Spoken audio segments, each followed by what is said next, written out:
Yet the total dollar amount of unreported taxes uncovered by corporate audits fell by nearly 60%. Over the last decade, audit rates of wealthy taxpayers making more than $5 million a year fell by 90%. On the other hand, the audit rate for working people didn't budge, even though the IRS was working with fewer resources. That means working Americans bore a much heavier burden. That's where my second point comes in. When Democrats wrote the Inflation Reduction Act, we decided it was long past time to say to the multinational corporations and the tax cheats at the top, nobody is above the law, and that includes you. That's why the bill included new resources for enforcement. Democrats have made clear that the funding is not going to go to auditing Americans who earn less than $400,000. In fact, during the debate on the legislation, Republicans actually struck legislative language from the bill that would have constructed even stronger guardrails on this issue. For Democrats, this is about going after cheating at the top and doing a better job of collecting what the very wealthy and the big corporations already owe. The official tax gap says that $540 billion in taxes goes unpaid each year. We asked the IRS Commissioner, Charles Rettig, about this because we thought it was higher. He said it could be as high as $1 trillion. So the Inflation Reduction Act funding is going to help us get at that issue. Finally, better technology and better customer service personnel is going to allow us to go a long way to relieving headaches for typical taxpayers and small businesses. More customer service personnel is going to make a big difference because in the past it's been a struggle to get anybody on the phone when you call the IRS with a question. In the spring of 2021, to show some progress, 11% of the phone calls got through, pretty darn low. Last year it was 13%. In the early stages of this filing season, colleagues, it's up to 90%, a huge improvement. These tech upgrades and more personnel ought to reduce the odds that a law-abiding family or a small business faces an audit. These days, taxpayer information goes into a lot of outdated systems that struggle to communicate with each other. Fixing that is going to help the IRS better use the information it already has. If the IRS can answer its own questions and resolve issues proactively, it's less likely that a busy parent, or let's say, colleagues, the owner of a small local restaurant opens the mailbox one day to find a scary letter from the tax man. With that, we want to thank Mr. Werfel for his willingness to return to public service in the IRS. We had a good conversation when he came by. I believe the President made an excellent choice with his nomination. There's a lot of history of working with the Finance Committee, and it's been positive. I know the late Senator Hatch was very fond of Mr. Werfel, and we look forward to our discussion. Senator Crapo. Thank you very much, Mr. Chairman. And Mr. Werfel, thank you for your willingness to serve and to answer our questions today. The IRS exists solely to serve taxpayers and fairly administer tax law. The Internal Revenue Code requires the IRS Commissioner and all IRS employees to act in accord with codified taxpayer rights, including the right to be informed, the right to quality service, the right to challenge the position of the IRS and be heard, the right to privacy, and the right to confidentiality. Over the last several years, Americans have time and again seen the IRS fail to meet these obligations, and they are rightly concerned about the vitality of their taxpayer rights. Statute requires the IRS Commissioner to ensure the IRS respects these rights, and the next Commissioner needs to show that he will faithfully stand up for the American taxpayer. The next IRS Commissioner must also demonstrate that he can be fair, consistent, and impartial as an umpire for taxpayers rather than reflexively pro-IRS. While I did not always agree with former Commissioner Rettig, he was consistent and called the balls and strikes the same for everyone. Recently, the IRS simply overlooked statutory deadlines for implementing new laws, including third-party network reporting and EV tax credits. These delays seemed conspicuous, given that other recent and complex tax changes, including the amortization of R&D expenses, corporate book minimum tax, and stock buyback excise taxes, all took effect without necessary guidance. The need for an objective, consistent, and level-headed IRS commissioner who is laser-focused on taxpayer rights is even more imperative, given the staggering $80 billion in additional funding that the misnamed Inflation Reduction Act just gave the agency. For reference, $80 billion is more than 6.5 times the IRS's typical annual budget.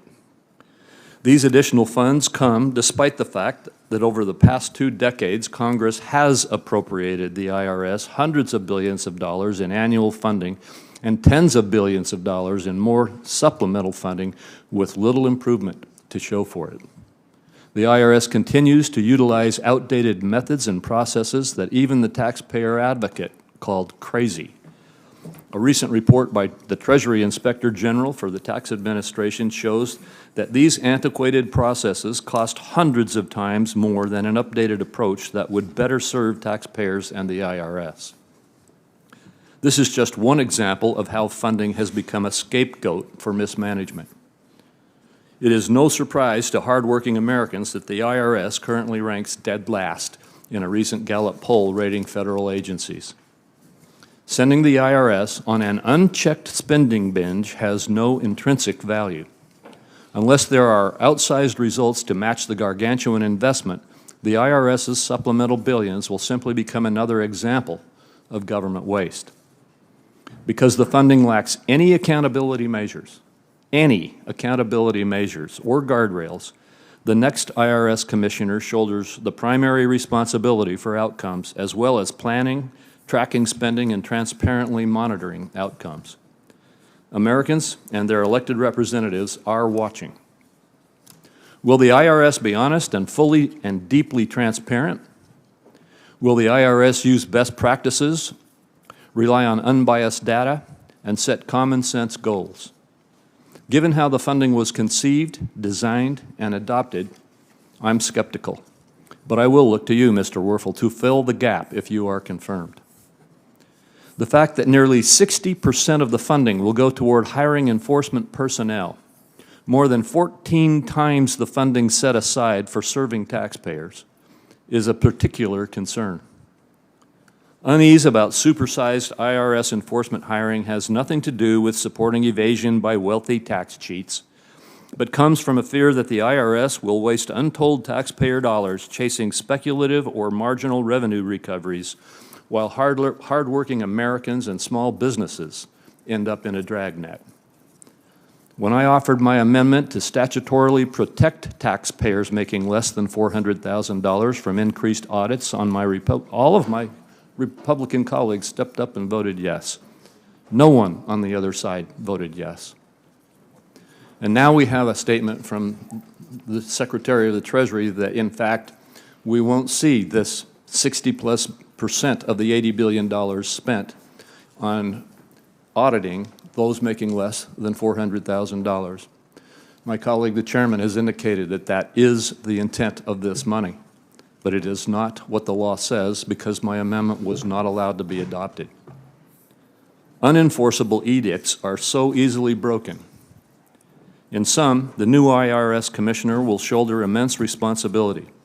If confirmed, Mr. Werfel, you must be the change agent we have long been promised. Thank you, and I look forward to your testimony and your detailed response to our questions. I thank my colleague. We're going to get going. The important point is Democrats have made it very clear that we have an ironclad commitment to protect people who are making under $400,000, and regrettably, the Republican approach would have been to give a free pass to billionaires, for example, who have figured out a way, as we've noted, to pay little or no taxes for years on end because they go to their accountants and they say, make sure I'm not getting any income. So we're going to talk through those issues right now. Senator Carper is going to introduce our guest. Yeah. Before I do that, Mr. Chairman, thanks so much for giving me this opportunity. Let me just follow up on your comments. I've been a member of this committee for about 15 years, for as long as I can remember. We've had IRS commissioners, Democrat, Republican, come before us and say, plead for the resources they need, human, technology, and so forth, to be able to do their job.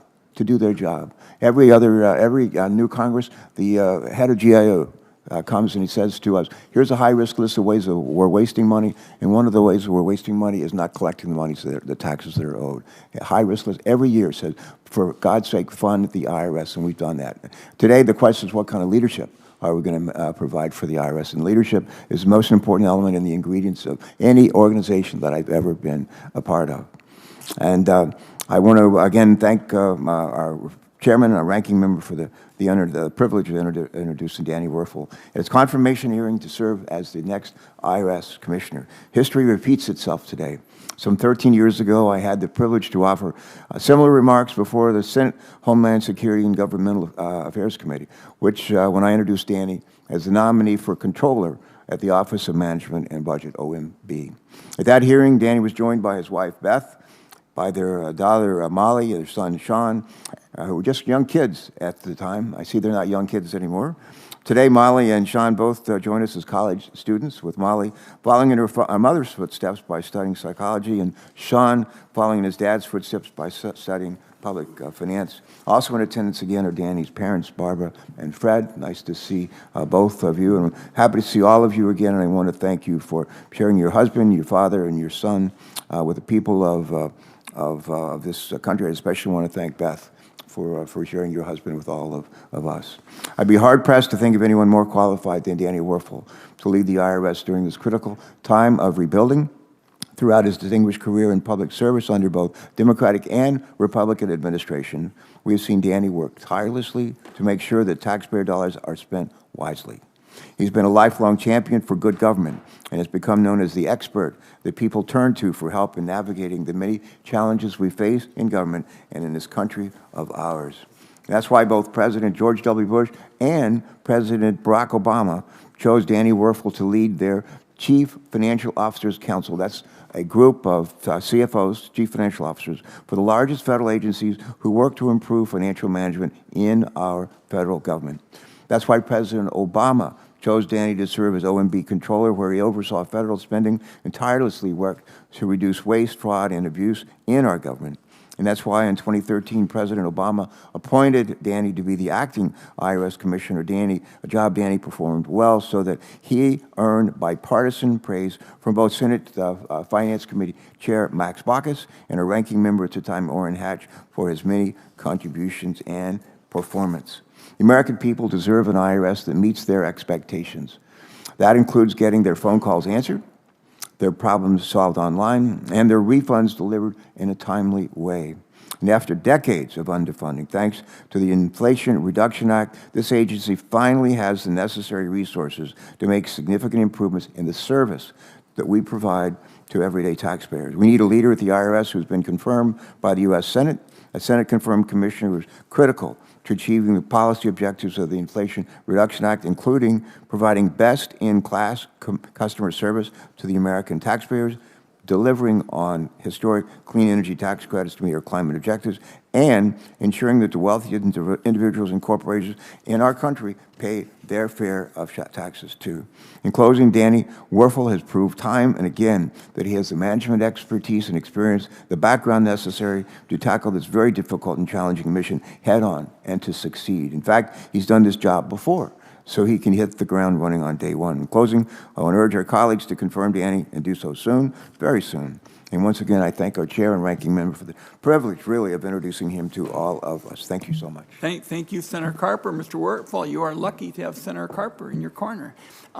Normally what we do is we go to your opening statement, but would you like to introduce your family? I understand they're here. Yes, absolutely. And actually, my statement goes through and introduces them. So I'll start that, and then we'll introduce the family as part of my statement, if that's okay, Mr. Chairman. That'll be fine. Why don't you go to your opening statement? Mr. Chairman, can I just say one more? I'm chairing in the hearing in the Environment Public Works Committee at the same time that this is going on. I'm leaving, but I'll be back. Okay. Thanks so much. Let the record know. Okay. Chairman Wyden, Ranking Member Crapo, and members of the committee, I am honored and humbled to come before you today as President Biden's nominee for Commissioner of the Internal Revenue Service. I want to thank Senator Carper for his generous introduction, and I want to express my gratitude to the committee for considering my nomination. I also want to thank President Biden and his administration for placing their confidence in me. I'm grateful to have my family with me today, this morning, supporting me today as they have through every step of my life, my wife, Beth, my children, Sean and Molly, and my parents, Fred and Barbara. From a young age, I saw the honor in serving others. I saw that honor in my grandfather, a World War II veteran and postal worker, and my mother, a social worker who helped place people with disabilities into gainful employment. I see that honor in my amazing wife, who has spent more than 25 years working as a psychologist in the public school system. Their examples inspired me to pursue a career in public service. I felt a great sense of pride when I showed up at the Office of Management and Budget for my first day of work as a GS-9 in the late 1990s. And even more pride 13 years later when I last sat in a Senate confirmation hearing as the nominee to the OMB controller. While at OMB, I served under 9 different directors of both political parties. This experience reinforced the importance of having a true north for how to best serve the American people. At OMB, I learned that the essential foundation of government is public trust. Public trust requires transparency, collaboration with oversight entities such as Congress, adherence to the rule of law, responsible stewardship for taxpayer dollars, equity, and fairness. In 2013, with these lessons now a part of my professional DNA, I was selected to serve as acting commissioner of the IRS. While serving, I witnessed the dedication and talent of the IRS civil servants. Since leaving the IRS, I watched from afar how these employees provided economic lifelines to hundreds of millions of families and small businesses during the COVID-19 pandemic.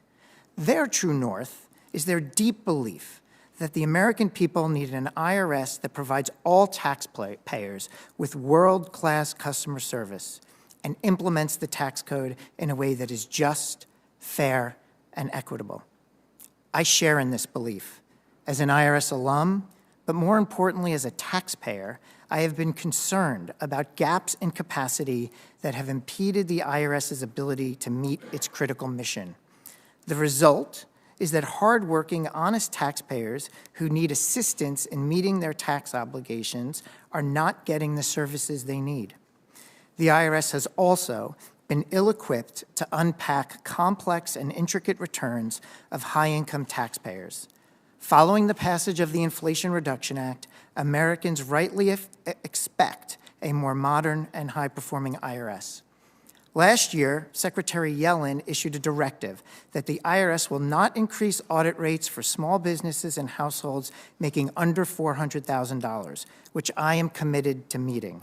Therefore, if I am fortunate enough to be confirmed, the audit and compliance priorities will be focused on enhancing IRS's capabilities to ensure that America's highest earners comply with applicable tax laws. Also front and center will be efforts to modernize and dramatically improve taxpayer service. If confirmed, I will lead these efforts in close collaboration with this committee and will be unyielding in following my true north to increase public trust. While unheralded, effective implementation of our tax system is necessary to fund critical government services. For 8 months in 2013, I had the privilege to walk into the IRS and draw inspiration from the workforce and the solemn duty of this mission. As I reflect on the public service legacy of my family, I think about the example I will set for my children by rededicating myself to a career in public service. To be given this opportunity again would be the greatest honor of my life. Thank you for considering my nomination. I look forward to answering your questions. Thank you very much, Mr. Werfel. Before we begin, there's some obligatory questions that we have to pose to you. First, is there anything that you're aware of in your background that might present a conflict of interest with the duties of the office to which you've been nominated? No. Second, do you know of any reason, personal or otherwise, that would in any way prevent you from fully and honorably discharging the responsibilities of the office to which you've been nominated? No. Third, do you agree without reservation to respond to any reasonable summons to appear and testify before any duly constituted committee of the Congress if you're confirmed? Yes. Finally, do you commit to provide a prompt response in writing to any questions addressed to you by any senator of the committee? Yes. All right, I'll start with questions and we'll go with Senator Crapo. The first is I want to address this fact that the wealthy get audited far less than do working families. And we've obtained information that low-income taxpayers who claim the Earned Income Tax Credit are over 8 times more likely to be audited than large partnerships. If confirmed, what would you do specifically to make sure the IRS ends what I call this two-tiered enforcement system and starts auditing partnerships, for example, favored by billionaires at a higher rate than low-income taxpayers who claim the Earned Income Tax Credit? Senator, I start, and I thank you for the question, and I think it's a very important one. I start with thinking through what are the ingredients of effective tax implementation, and certainly equity is one of them. And to achieve equity, I think we should be able to look at the audit footprint and see balance. I don't think, based on what I know now, that there is balance today. I'm not at the IRS, but if there is a imbalance, that is concerning, especially if there's a disparate impact on poor people. If poor people are more likely to be audited than wealthy, that is something that I think potentially degrades public trust and needs to be addressed within the tax system. Secretary Yellen, I head into this job with a directive from Secretary Yellen, and that is to balance this audit footprint. And I'm excited and eager to work with the IRS on a strategy that I'll make very transparent on how to do that. All right. There have been troubling recent reports that Black Americans are at least 3 times as likely to be audited as other taxpayers, even though the IRS doesn't collect information on race. This raises serious questions about discrimination with respect to audit selection. This is something the IRS has to address. If you're confirmed, what will you do to uncover the reasons for the racial disparity in audit selection, and what will you do to correct it?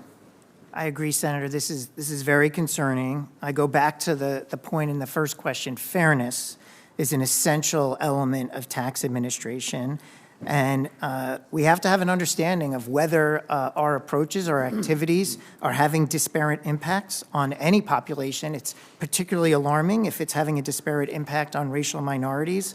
Right now, not being at the IRS, I don't yet have a good sense of what the issue is. Let's do this. Will you commit within 60 days of being confirmed that you will get back to us and give us the underlying reasons, in your view, why there is this discrimination and what you'll do to correct it within 60 days? I will absolutely, as soon as I get to the IRS, talk to those individuals that are working this issue and report back to you on what we're finding. 60 days. Understood, Senator. All right.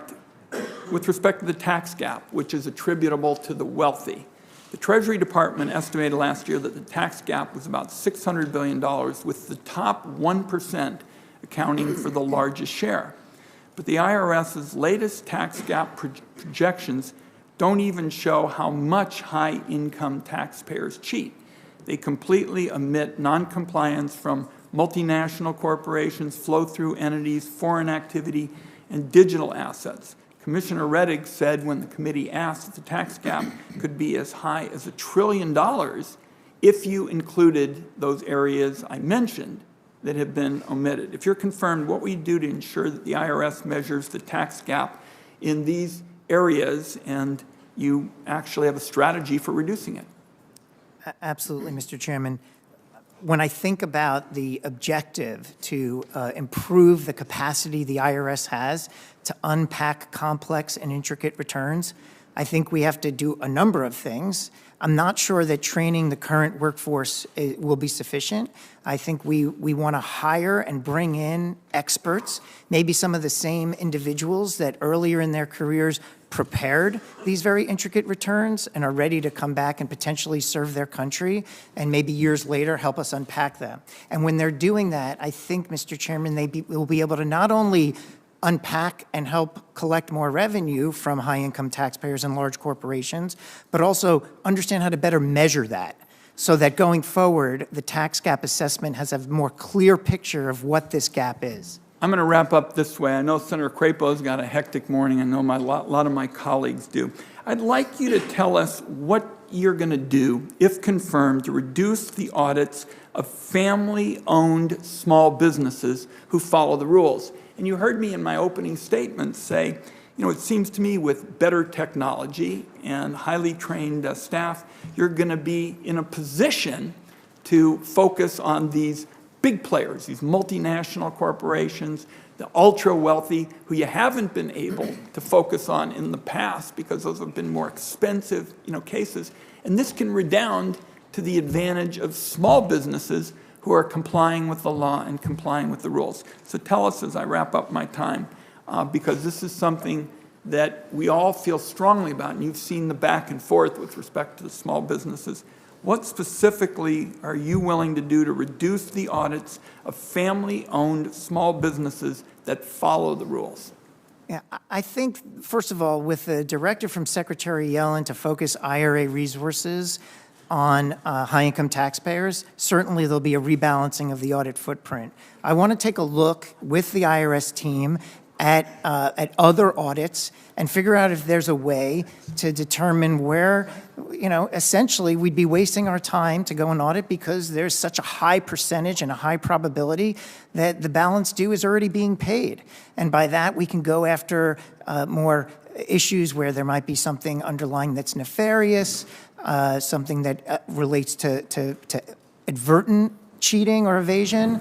I think there's opportunities, and I will come back to you, Mr. Chairman, with a more specific set of plans on how to rebalance the audit footprint in a way that's fair, equitable, and as transparent as the law will allow me to be. Okay, thank you. Senator Crapo. Thank you, Mr. Chairman. My first question, Mr. Werfel, is on this plan that Senator Wyden has been talking to you about getting some details on. There's growing uncertainty about when, or even if, the IRS plan for spending the $80 billion will be publicly released. I understand that you have not been involved in that because you are not the IRS Commissioner yet, but you probably will be if your nomination proceeds as it looks like it will. It's a widely shared view that the IRS must release this plan in real time and allow stakeholders to provide feedback. If you are confirmed as the IRS Commissioner, would you agree that the plan to spend the $80 billion will be publicly released and that you will allow public feedback from stakeholders and others on it? Senator, I appreciate the question. I agree that the plan that is put together should allow both you, this committee, and the public to connect the dollars from the Inflation Reduction Act to the various activities and investments. I really want to earn this committee's trust. I think as a former budgeteer, I will earn your trust by putting together a very clear plan that articulates where the money is going. And as a former OMB controller, I hope to earn your trust in terms of making sure that those funds are spent wisely. So I think you and I are sharing the same value, Senator. Let's be public about the plans, and let's make sure that we're building trust in the way forward. Well, thank you, and I'll take that as a commitment that you will publicly release the plan. As you know, and as has already been discussed here at the hearing, I'm very concerned about the use of the funds for the enforcement part of the plan. We have never had an argument in this committee about whether we need to give the IRS the necessary resources to bring itself technologically into the 21st century and to get the adequate response to the taxpayers that they now don't get, so that the IRS can even answer the telephone, so to speak, when taxpayers are trying to communicate with them. The battle has been over this completely uncontrolled and undefined commitment of 60% of the $80 billion to enforcement.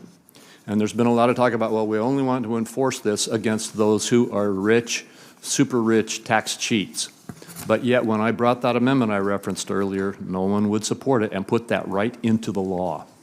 So I want to get into that. From the IRS's own data, the two largest single components of the tax gap, that's the difference between taxes owed and paid, are small businesses small business income, and individual non-business income. In response to my questions, the Nonpartisan Joint Committee on Taxation told us that these shortfalls are overwhelming.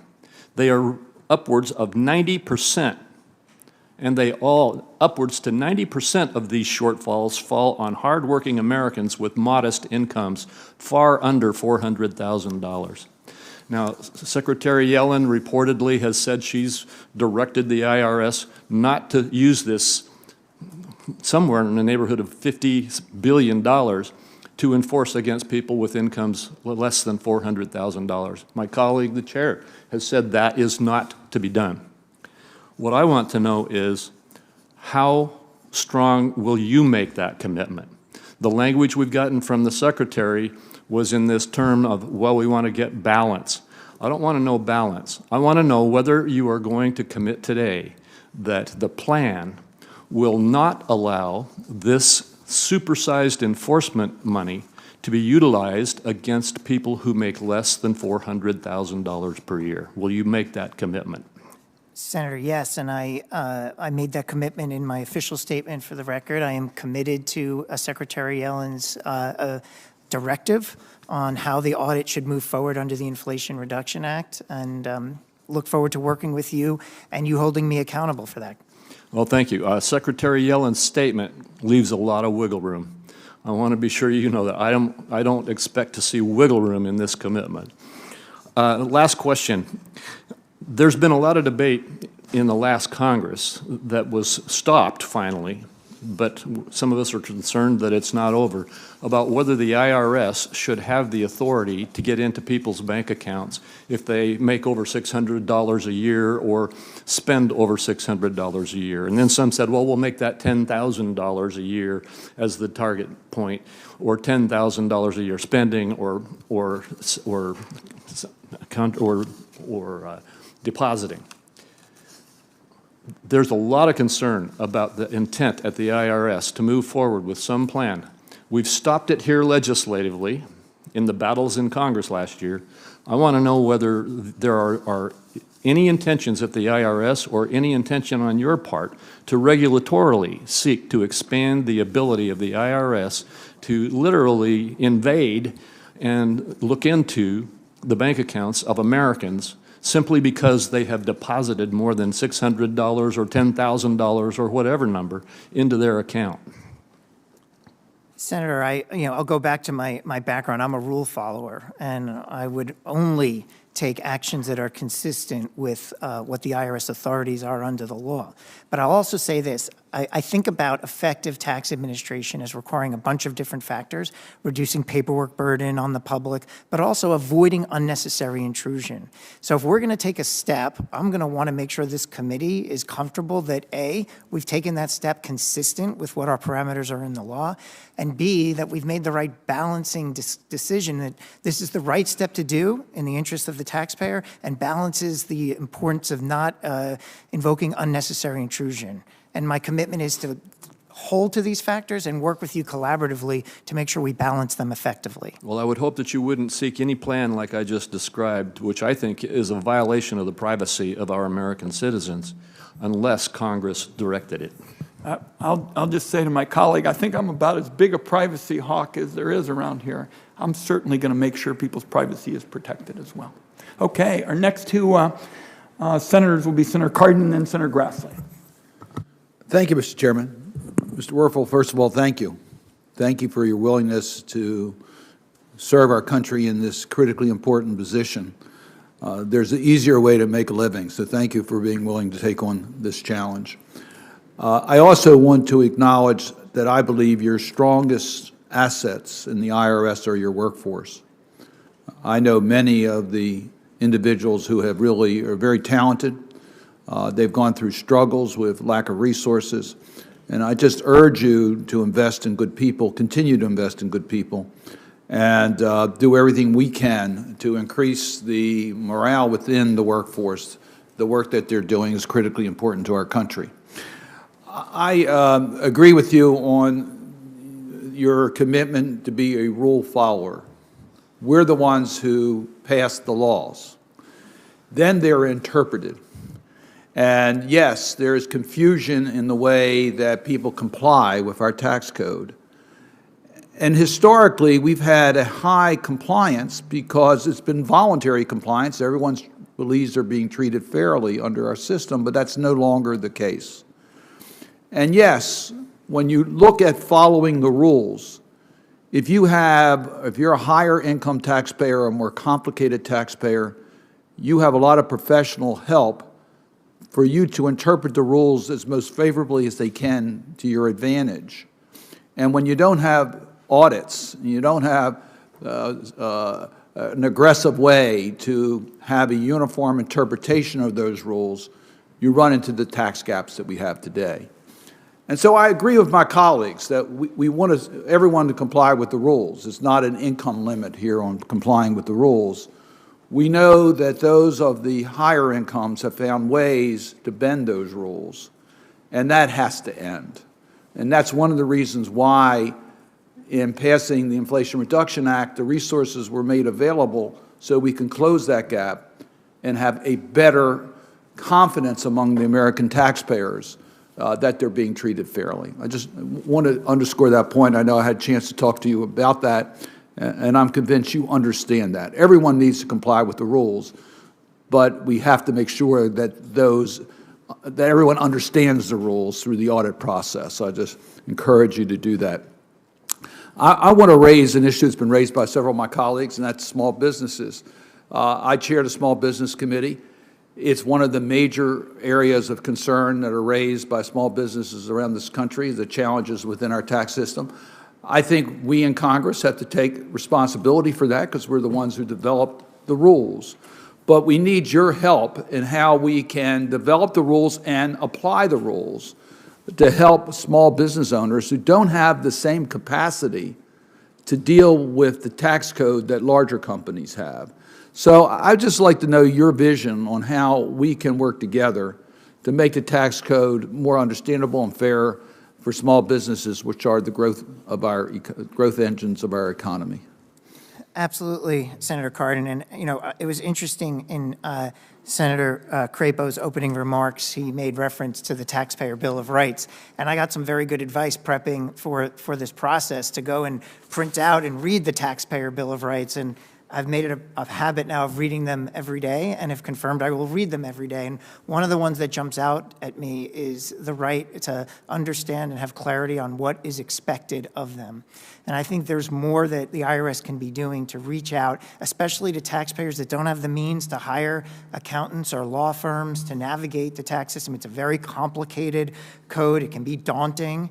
And so I think there has to be an objective to meet taxpayers where they are. If they can't afford the resources to help them navigate, how can the IRS do more to answer their questions? Whether it's people in taxpayer assistance centers, whether it's better solutions online, whether it's working with intermediaries, tax preparer associations, local chambers of commerce, whatever it is to hold sessions that might be helpful. I'm ready to roll up sleeves and do what we can to help working families, small businesses meet their tax obligations in a much easier way than it has been to date. And I would point out the Taxpayer First Act and the Bill of Rights are all been areas that we've weighed in on to do exactly that, to be a consumer-friendly agency. Phones have to be answered, advice has to be given that's accurate so people can respond in a timely way. And your response to my first question gives me great confidence that we can work together to achieve those objectives. Thank you, Mr. Chairman. Thank you, Senator Cardin. Senator Grassley.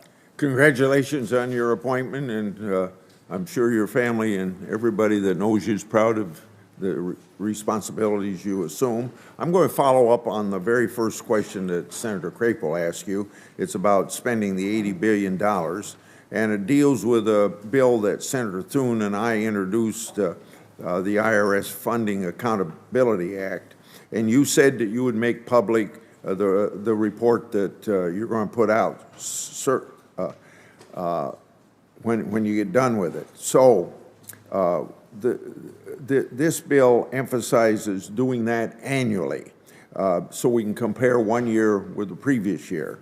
So if confirmed, would you direct IRS to update the spending plan annually for Congress to review, regardless of whether this bill passes or not? Senator, thank you for the question. And, I've worked a long time in government and seen a lot of the initiatives that you've undertaken to increase transparency and increase the integrity of the federal process.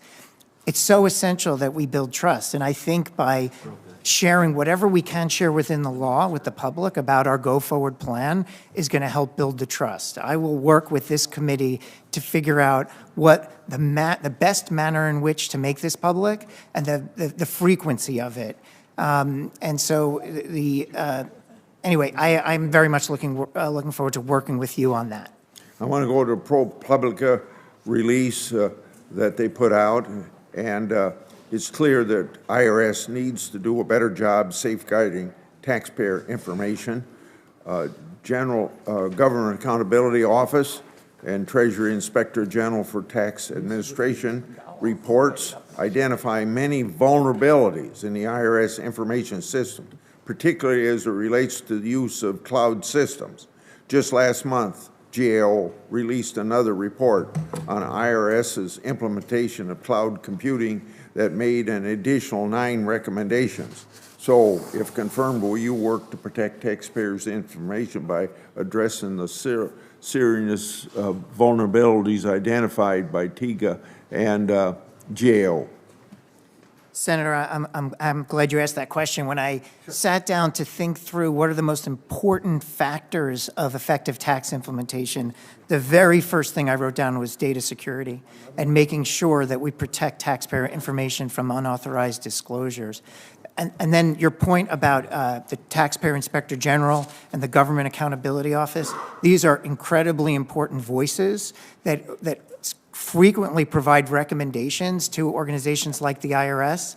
I'll absolutely take all of those recommendations seriously. I always have. We'll work with them to make sure that we're implementing those recommendations in a way that advances more data security so taxpayers can build confidence that we're holding their data sacred. According to National Taxpayer Advocate 2021, that agency saw IRS telephone assistance reach an all-time low with only minimal improvement 2022. Moreover, IRS still has nearly 2 million unprocessed paper tax returns from last filing season. Addressing poor taxpayer service needs to be a high priority for you. However, if the nearly $80 billion in additional funding IRS has received, only $3 billion is dedicated to taxpayer service. Prior to supersizing enforcement, IRS should focus on using the $3 million for improved customer service. If confirmed, will you prioritize deploying $3 billion more than that before expanding audits and other enforcement? Senator, I appreciate the question. I think if anything's going to keep me up at night, if I'm fortunate enough to be confirmed, it's going to be what are the right efforts we can undertake to increase taxpayer service. Phone calls should be answered, questions should be resolved, and I think what's really important is that the IRS Commissioner implement the law that's been passed to the maximum impact that serves taxpayers' interests. So if there's $3 billion in increased funding for taxpayer service, and that's what Congress in its wisdom enacted, we will make sure, and I will work to make sure that those $3 billion are spent wisely and with maximum impact in improving the taxpayer experience. And my last question deals with a bill I got passed in 2005, the IRS whistleblower program. So far, it's an underutilized IRS enforcement tool. By encouraging those with knowledge of tax fraud to step forward, it helps IRS direct its limited resources and since 2006, this legislation's brought in $6.4 billion that would have otherwise been uncollected. In recent years, awards to whistleblowers have fallen while processing times have increased. The average time for processing whistleblower claims is now 11 years, and I think that's unacceptable. If confirmed, what steps would you take to ensure well-functioning whistleblower programs so we can bring in a lot more than $6 4/10 billion. Senator, I appreciate the question, and as I mentioned earlier, I know this is an issue that you've spent your career working towards. I think there are certain levers that are in place at government organizations, and I'll speak to the IRS specifically, that help make sure that it is following the right set of rules and procedures and conducting itself in a way that builds trust. I think the Inspector General, I think GAO, and I think effective whistleblower methods or effective whistleblower functions are critical to that. I want to learn from the IRS. You mentioned some statistics that are concerning about the potential functionality of that process. I will look into it and figure out what corrective actions may be necessary to strengthen it. Senator Grassley, time's up, but I just want, for the record, for people to know how important this work is that you're talking about. And you and I have been working on these whistleblower issues for a long time together, and that will continue here. Thank you. Thank you for bringing it up. Senator Bennett. Thank you, Mr. Chairman. I appreciate it. Mr. Werfel, thank you for your willingness to serve and your family's willingness to let you serve. We very much appreciate it. 2 weeks ago, the IRS notified taxpayers in Colorado in the middle of filing season that they could face a tax on their tax refund, which in my state we call TABOR refunds, Taxpayer Bill of Rights refunds. Coloradans receive TABOR refunds when the state collects more in taxes than we allow in state law. It's a tax refund, not income. And in 30 years, the IRS has never taxed these refunds for the vast majority of Coloradans, and Congress hasn't passed any laws to change that. So the IRS's announcement threw our entire filing season into chaos, and it would have hit my state with about $400 million in additional taxes at a time when working families are already struggling with rising prices in this economy. And that's why I called the Treasury Department and the IRS and demanded that they fix this. And over the weekend, the IRS clarified that it won't tax last year's TABOR refunds. But I should never have had to make that case. And people in Colorado should not have had to make that case, especially when they're in the middle of filing their taxes. Mr. Werfel, I know you weren't involved in this, otherwise I would have called you. But I want to put the issue on your list because I am intensely interested in making sure we don't repeat this again next year. So my question for you is, first, will you commit to working with my office and the state of Colorado ahead of the next filing season so we aren't inflicting needless chaos and confusion on my state? Yes, I will, Senator. Absolutely. I think it goes back to the Taxpayer Bill of Rights, clarity on what is expected. I think, clearly it's better to have that clarity in advance of the filing season with reasonable notice. Even if you thought it was a good idea, which for the record, I don't think it's a good idea, and 30 years of experience with the IRS tells us it's not a good idea, but even if you did, the last time you should do it is when people are already filing. In fact, the guidance that we got incredibly from the IRS was don't file your tax returns until we sort this out. And again, I share Ben Cardin's view that there are many hardworking public servants there, but that's an example of the kind of self-inflicted wound that I think is just, well, it doesn't, it makes people believe there's just a fundamental nonsense of government. So I look forward to working with that. Mr. Werfel, as you know, I've been in the Senate now for more than a decade, and the most significant issue that I've worked on is the expansion of the child tax credit in 2021, along with my colleagues on this committee, Chair Wyden and Senator Brown. That one policy cut childhood poverty in half in America. It cut family hunger by a quarter in this country, a country that has the highest childhood poverty rate in the industrialized world, notwithstanding the fact that we are the wealthiest country. It benefited, the child tax rate, it benefited over 90% of the kids in my state and all across the United States. At the time, many people doubted that the IRS could deliver the CTC on a monthly basis. But to its credit, it did. It wasn't perfect, but about 90% of eligible children received the payments. My biggest disappointment is obviously that Congress let the expanded CTC expire, and I still believe that we will eventually pass the expanded CTC. I'm glad there are members of the Republican caucus that have their own proposals. If you become commissioner, you will play a vital role in making this a success. What lessons did you learn from the rollout of the expanded CTC and the American Rescue Plan that we could carry forward, and what steps would you take to make sure that we deliver the CTC to every eligible family? Senator, I understand how hard you've worked on this issue, and it's such an important one. And as I mentioned in my opening statement, I wasn't at the IRS, but I admired from my status as a civilian and a citizen the way in which during a pandemic the IRS was able to implement both the child tax credit and several rounds of economic impact payments.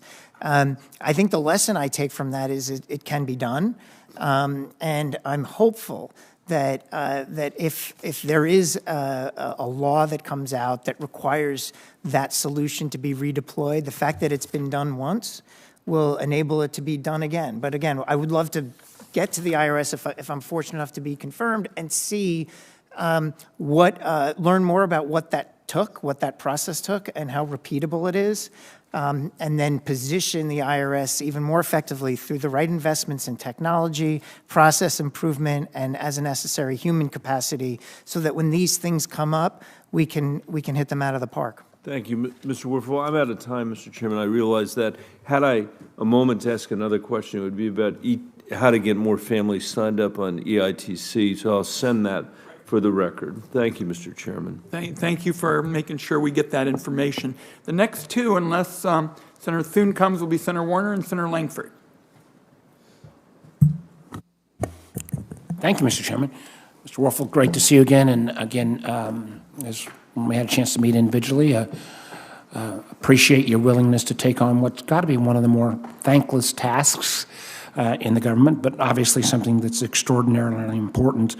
I may differ with some of my Republican friends on this because, frankly, I think the reinvestment in the IRS is extraordinarily important. I want to touch on a couple of issues. I know people have already raised concerns about, just plain responding to constituents on call-in numbers. We did not a very good job during COVID. We picked up a little bit recently. We've got the corresponding challenge around tax returns that still have not been finished. How are you going to balance that, even with the infusion of additional capital, into that customer service component of responding to inquiries, but at the same time making sure you don't get further backlog as we approach the tax season? Senator, I appreciate the question. I think often from my experience, in my brief tenure at the IRS, you are juggling a lot of different priorities. The way I think about your question is really to understand better what the portfolio of what's incoming. Certain things that are incoming may be able to be handled quicker, maybe be able to handle it in an automated way. I think one of the big opportunities that exists is putting more technology into the customer service solution, whether that's tech solutions in the call center, whether that's improved digital solutions on the web or on applications on smartphones. Understanding and mapping, essentially, and this is something that I think I learned in the private sector and over the last 9 years, understanding how the best private sector entities in the world manage their incoming and prioritize it in a way that's more efficient. I'd love to benchmark that and then see if the IRS can beat those benchmarks. And we have, I think, a once-in-a-generation opportunity to put in some of these solutions that will benefit all taxpayers. Well, we want to look at how you're going to be able to balance those two and get it right. I want to raise one of the things that I hope even critics of the IRA would acknowledge, that one of the areas that we desperately need to make more investment in is tech modernization. Yes. It feels like every time we try to upgrade the IT systems at the IRS, it's been failed failed efforts. The close to $5 billion that have been allocated is terribly important. My friend Senator Tillis and I are co-chairs of the Cybersecurity Caucus, and one of the things that is, and I see this a lot from my position as chair at Intel, we get better at cybersecurity, but the bad guys get better at an equal rate, and too often cybersecurity ends up being bolted on to legacy systems rather than built in from the inception. And my hope with this kind of close to $5 billion capitalization, we can really think about potentially getting rid of some of the legacy systems and almost starting over. Talk about that and talk about how, again, you're going to make sure that cyber protections, because we're talking about the most critical personal and financial information of Americans and businesses, is going to be built into that strategy. Yeah, Senator, earlier I made the comment that when I sat down to think about what are the most important elements of tax administration that I could think of, data security was the first thing I wrote down. It'll be one of the first questions I ask if I'm fortunate enough to be confirmed. What is our baseline right now in terms of our cyber resiliency and our cyber performance? Where are the risks? What are the, as we update the technology backbone, what changes do we need to make? Now, as you say, not so that it's bolted on and therefore potentially less robust, but deep in the roots of the system itself, from A to Z, we feel extremely confident that there is no material cyber risks that we face. I don't have a good feel for right now what the risk profile is, but it is a top priority to understand it because it's mission critical. I know Senator Tillis and I would want to follow up on that. And again, I hope, again, we think about IT not from simply adding on to legacy, but in some cases building on. I'm going to follow Senator Bennett and not ask for a response on this, but I would love, Senator Cardin's already raised the challenges of small businesses.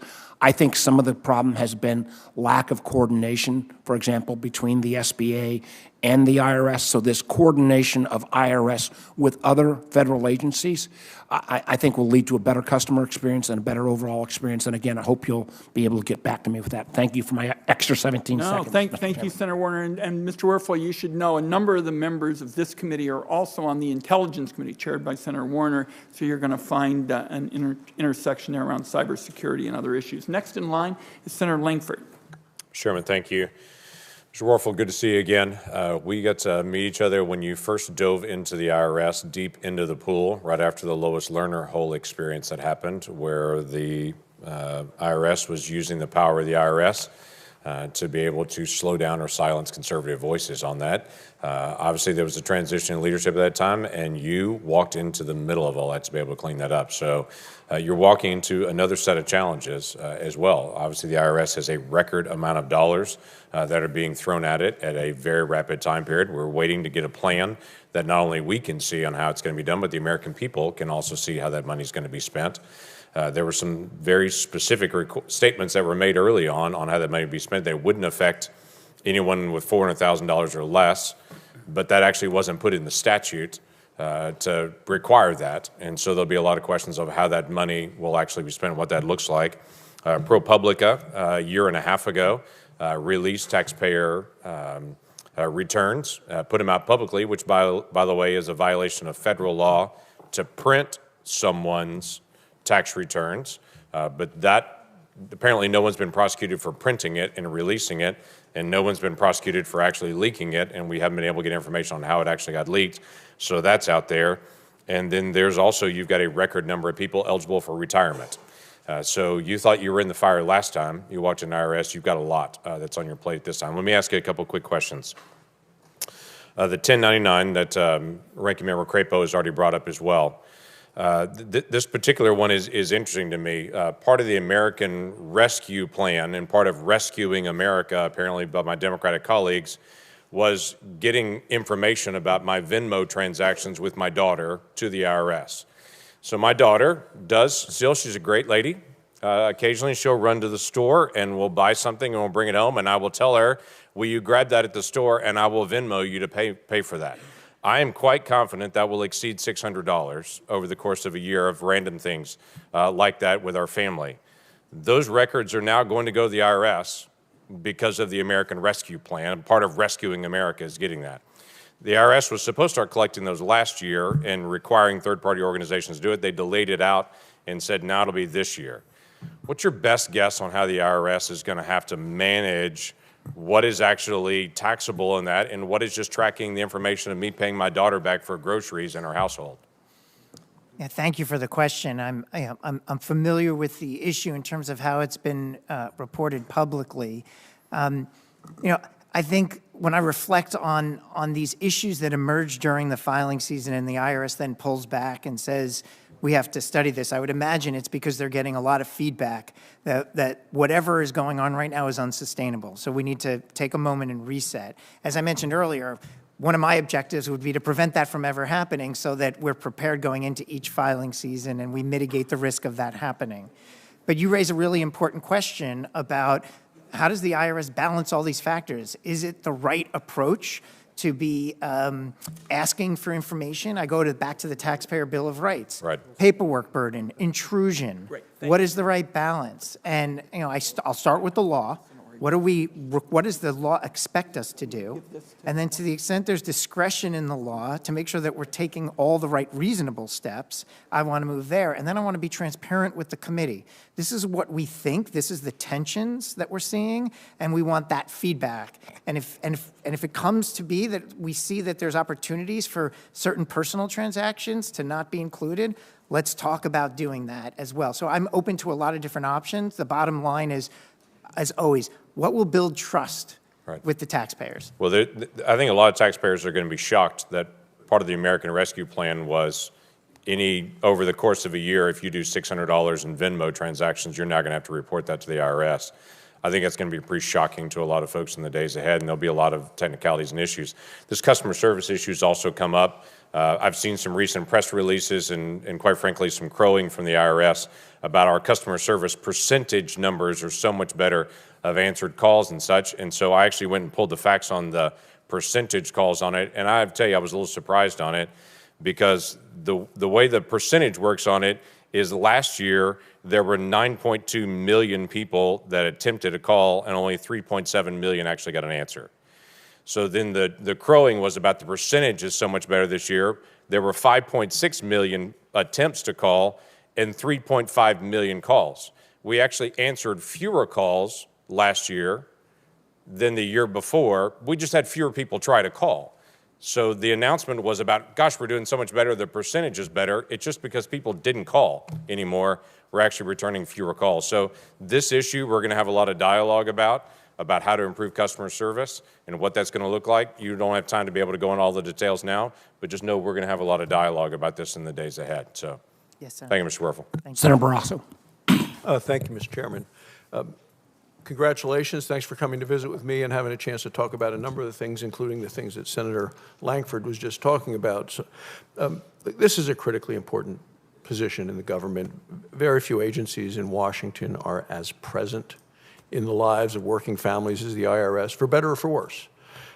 Many people feel like it's for worse.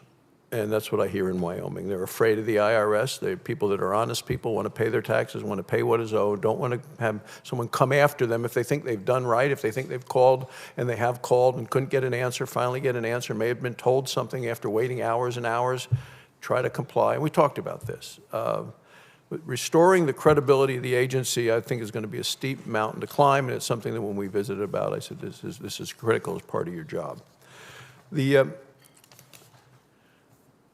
policies that have been enacted by President Biden's reckless tax and spending bill really were not going to be helpful in trying to regain the credibility of the American people for the agency. The American people have seen examples of political targeting at the IRS, a weaponization of the tax code. People feel we have an administration that is woke and weaponized against them. We know about the poor customer service, less than 10% of the taxpayer calls getting answered. In the private sector, the level of performance would put someone out of business. But in the federal government, you get more money. The answer is pay more money, increase the spending. Massive backlogs have left desperate families and small businesses waiting on much-needed returns as they fight skyrocketing inflation. Some of these returns that I hear we get calls in around the state of Wyoming, people waiting for over a year for returns. their money. The IRS has been plagued by leaks, highly confidential taxpayer information to news outlets like the one that Senator Langford just referred to. These are just a number of examples. I think from our discussion, you know that there is plenty of cleaning up to do. And the focus needs to be on improving customer service for hardworking taxpayers. Regrettably, that wasn't the mandate of this ill-conceived tax and spending package. $80 billion in additional funds for the IRS. And as I read it, only $3 billion went to improve taxpayer services. More than $45 billion went to support an army of IRS agents. We saw the ads of what people are looking for in terms of ability to carry weapons. This is a shakedown small business operators and middle-class families to pay for expensive partisan policies. And it just gets very, very bothersome. We read this new report that the IRS has proposed a revenue-producing procedure this week to crack down on the service industry's reporting of tips. Now, people are going to have until May to provide feedback. So we're looking at 87,000 new IRS agents. The promise was that not going to come after anybody that makes less than $400,000, but what's just come out with is a new program aimed at how to better report tips. So we're not doing what the chairman had said, something about, well, this is going after millionaires and billionaires. This is going after waiters and waitresses. That's how I read this. So, I mean, this is the big difference in terms of what I hear from the chairman of the committee and what I see happening and hearing from people in Wyoming. So let's see. Ranking Member Crapo has introduced legislation to protect taxpayers making less than $400,000 from increased audits. The department has said it. You are on record today saying you would not increase audits on Americans making less than $400,000. So would you be supportive of legislation codifying your promise, just adding additional guardrails for taxpayers? Senator, I appreciate the question. I will share with you that I believe the role of the IRS Commissioner is not to opine on whether to support a piece of legislation, only to tell you whether we think at the IRS it's administratable or not. And so my partnership with this committee will not be oriented around what the tax code looks like, more like how do we get the tools we need to, whatever you and your wisdom in this committee and their wisdom enact, how do we implement it effectively? Well, when we visited and I mentioned the difference of how much money is spent for others, and you said, well, in the wisdom of Congress, I said, well, it wasn't really the wisdom of all of Congress. It was a bill that was passed on party line vote with not a single Republican in the House or Senate voting for it, to do the sort of service type things that you and I agree need to be done for the American people and American taxpayers. Is the $3 billion enough? Is this a misappropriation in terms of how the money is divided, in terms of what you might need if you came to us and said, to really hit the taxpayers' needs so people can answer the phones and give people correct information? Yeah, has the money been allocated in a way that you would have done it if you could say, let me divide the money differently? Yeah, I want to be able to come back to you, Senator. As I said earlier, we've been given a mandate by Congress with several billions of dollars to improve taxpayer service. My commitment is to make sure that that money is spent wisely, that we get the most out of that money so that it benefits taxpayers, all taxpayers. And I will commit my time to making sure that there's transparency, as I've mentioned, into what we can and can't do with the funds that are provided. Thank you, Mr. Chairman. My time's expired. Senator Johnson. Thank you, Mr. Chairman. Mr. Werfel, thank you for spending time with me yesterday and your willingness to take on this task. I think based on the discussion today, you have a pretty good sense of what you're getting yourself into. From my standpoint, I think the job of the IRS should be pretty straightforward. It's to administer the tax law and collect the revenue the government requires. Unfortunately, Congress, in creating this tax law, has created this complex mess, which is almost impossible to comply with. I mean, you've seen the studies where you have 10 different tax CPAs that complete a return. None of them get the same answer. That's a very sad reality. I want to focus my question, though, on what I think is going to be a part of the public debate here is going to be that tax gap. Because as commissioner, it will be up to you to really determine how you're going to employ the resources to try and close that tax gap. And again, we all want to see people comply with the tax code. We don't want to see people be tax cheats. But I'm hearing all kinds of different things. I mean, I get a report here that Joint Committee on Taxation said that 78 to 90% of that tax gap really is with taxpayers under $200,000, lost reported revenue. The chairman's talking about it's all with the top 1%, although the top 1% pay more than 40% of the income tax.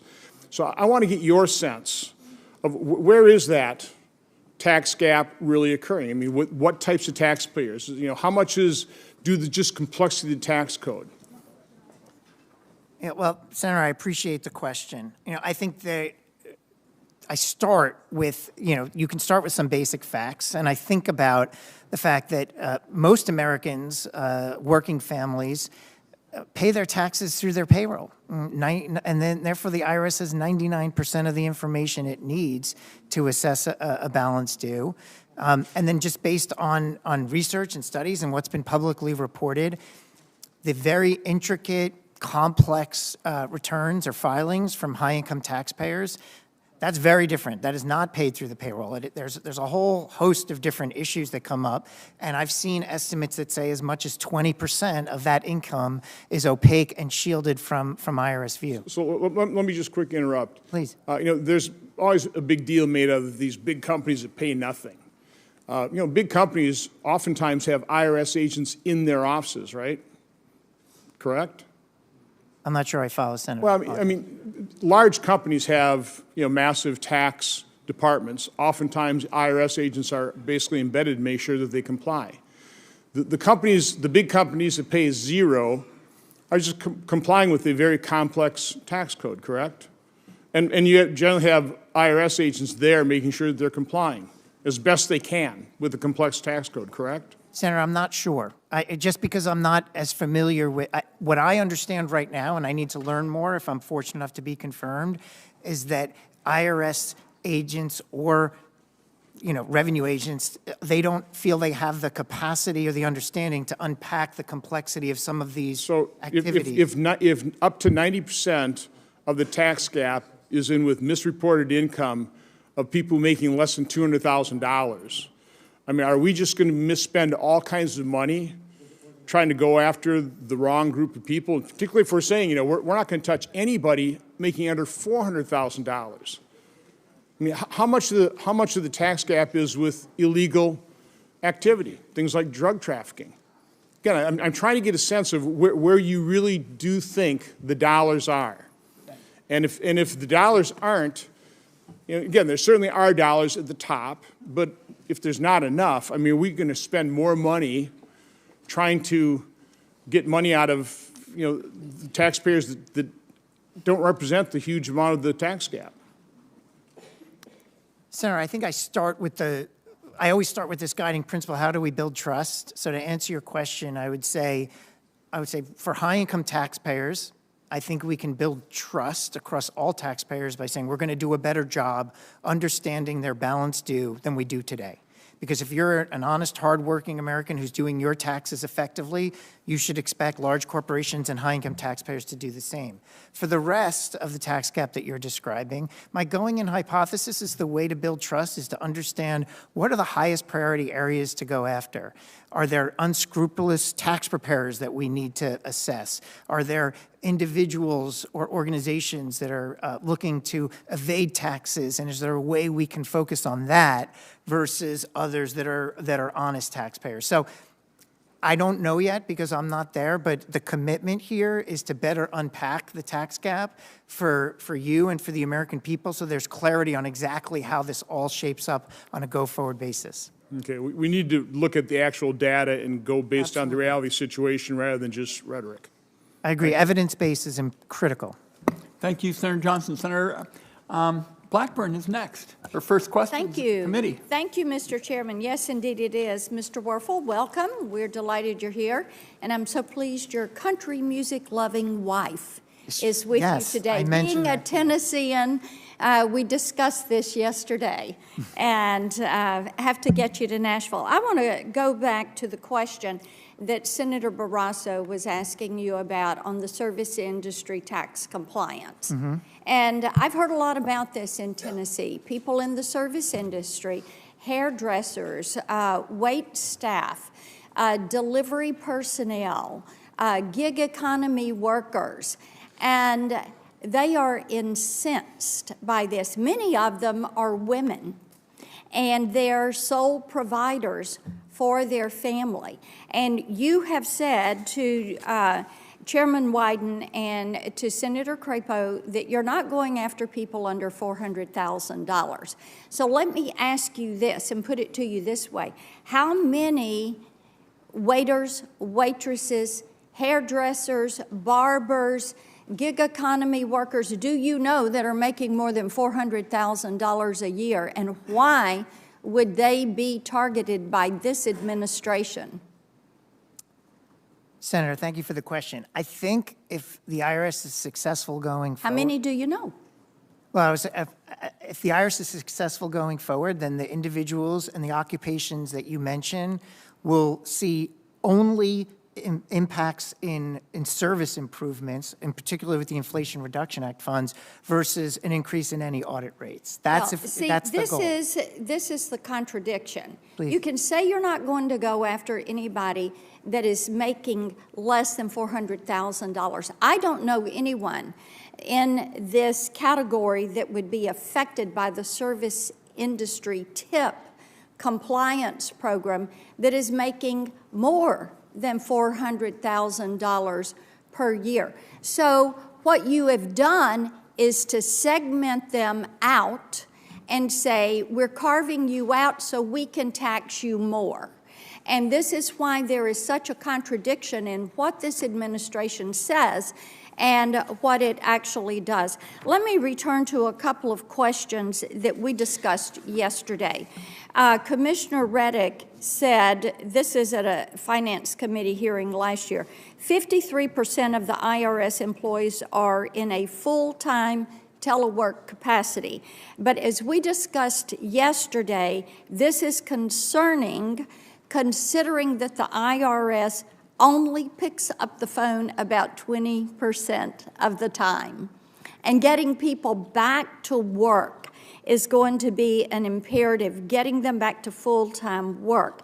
So do you commit to exhausting funding for customer service staff before hiring new agents to go out and pick on people in the service industry? Senator, I appreciate the question. I can't commit until I'm at the IRS and understand exactly where they are with their plans. Okay.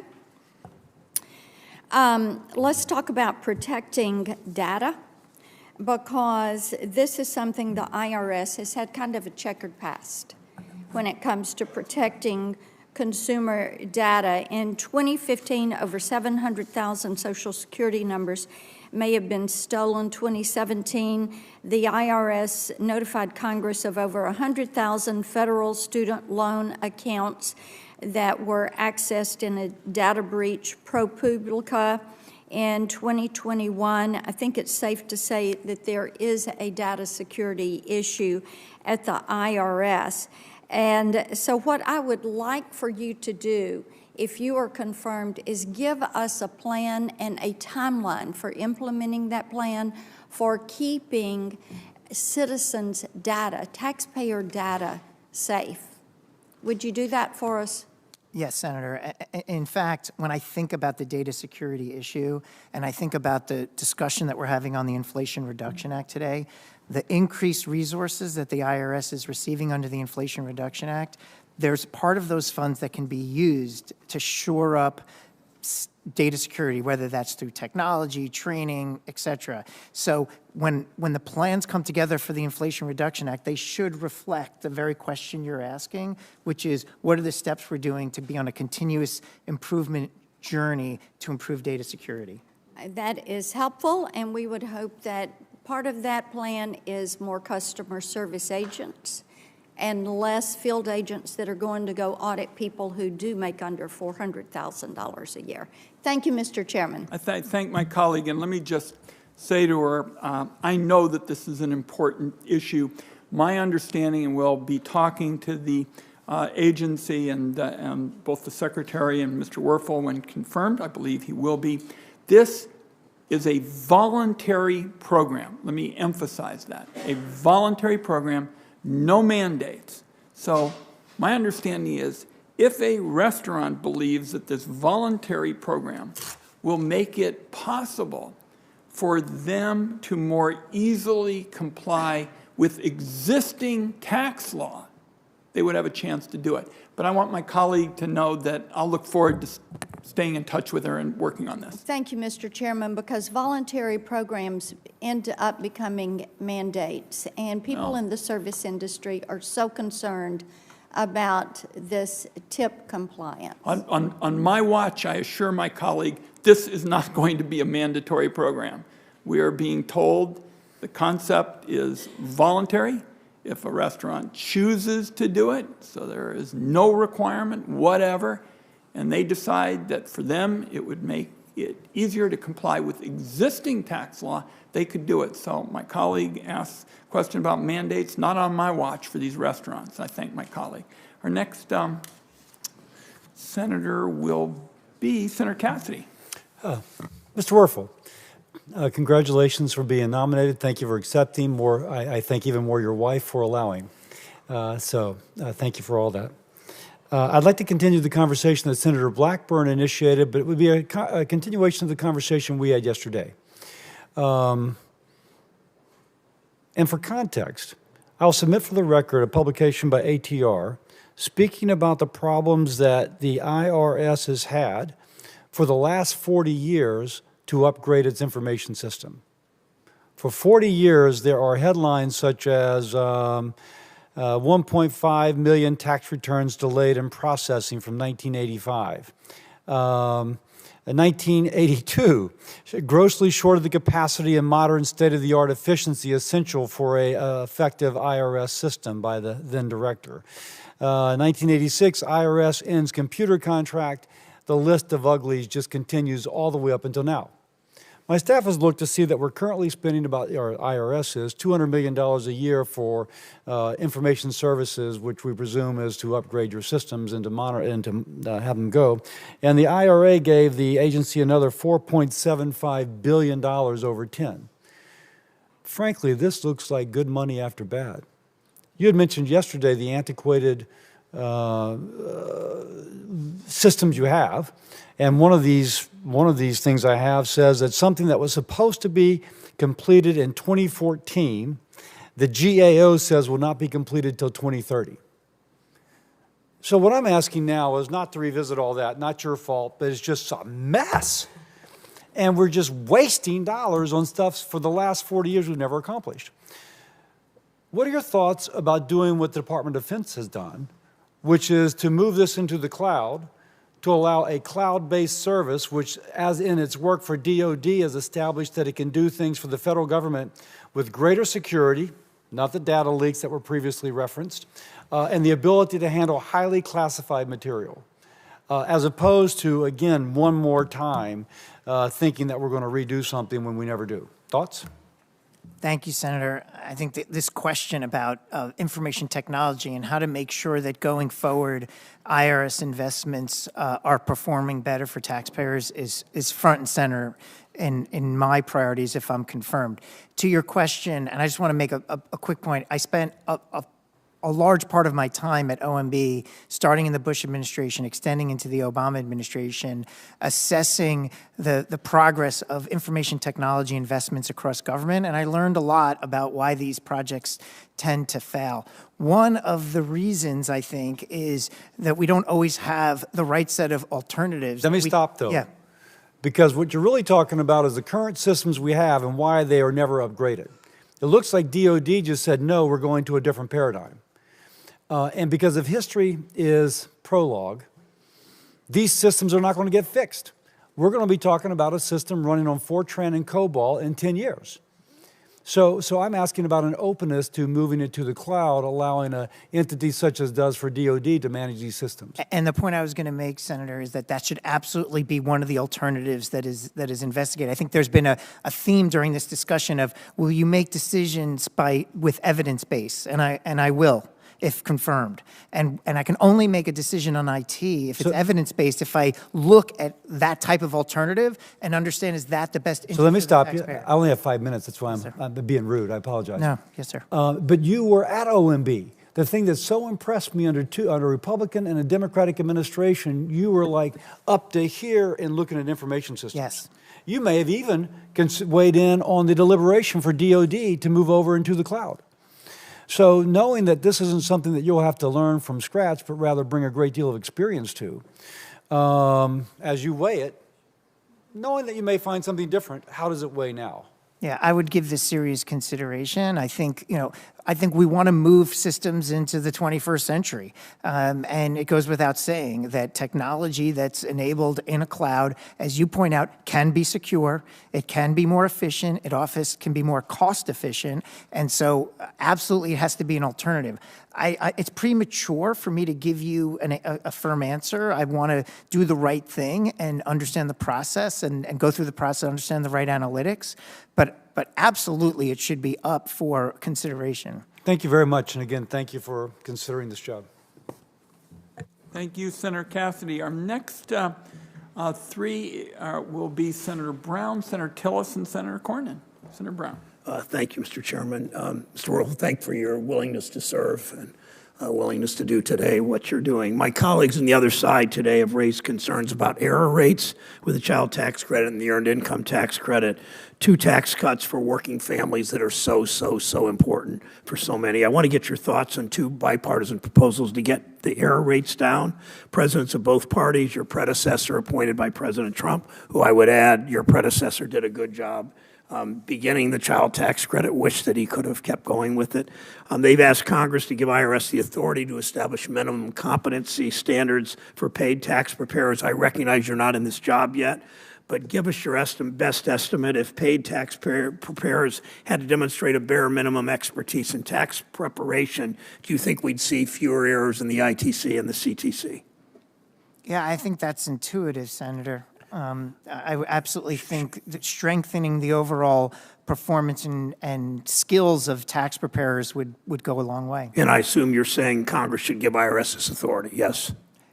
Well, I don't want to opine on something that's more the domain of the Office of Tax Policy. I've mentioned earlier, Senator, that I think the role of the commissioner is to answer whether it would be administratable. So I'll answer it in this way.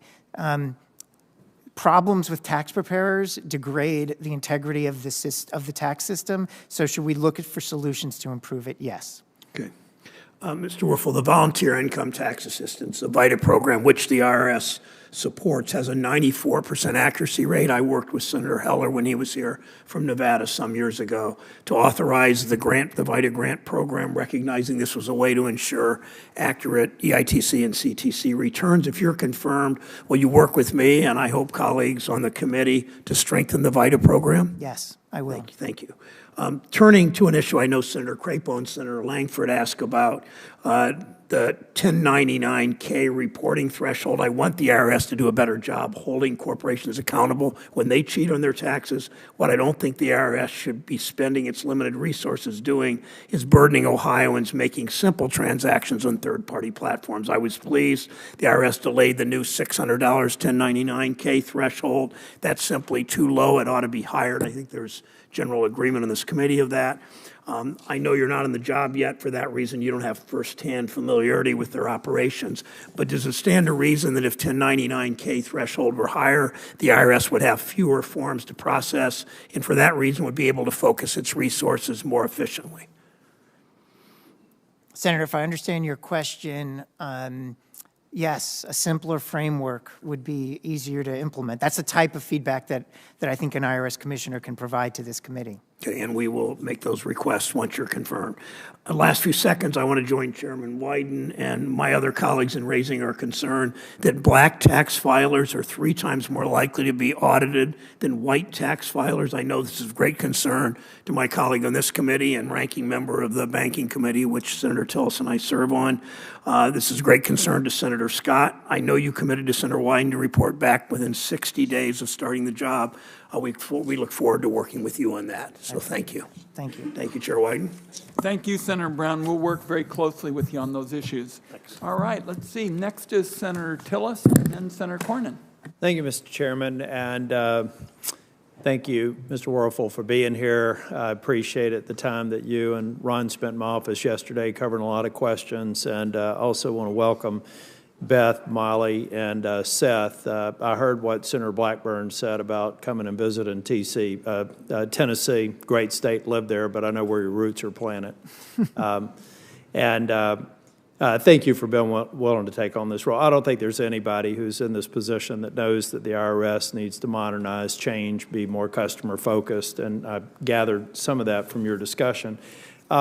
You were at BCG as a managing partner and director for, was it about 8 years, 7 or 8 years? Yeah, about 9, coming up on 9 years, yes. And what was the nature of the practice there? Did you work on enterprise transformation? What were the, and that was in the public sector, right? Yeah, so I worked with federal agencies, mostly with the Defense Department, but with the Commerce Department and other agencies. And the mission or the objective was, how do we bring private sector solutions successfully to government? And how did you do on any particular project that you could mention? We're very successful. I mean, an example that I would provide, and I'll try to be brief, is we worked closely with the commissary system at the Defense Department. I brought experts from BCG in managing supermarkets to help there.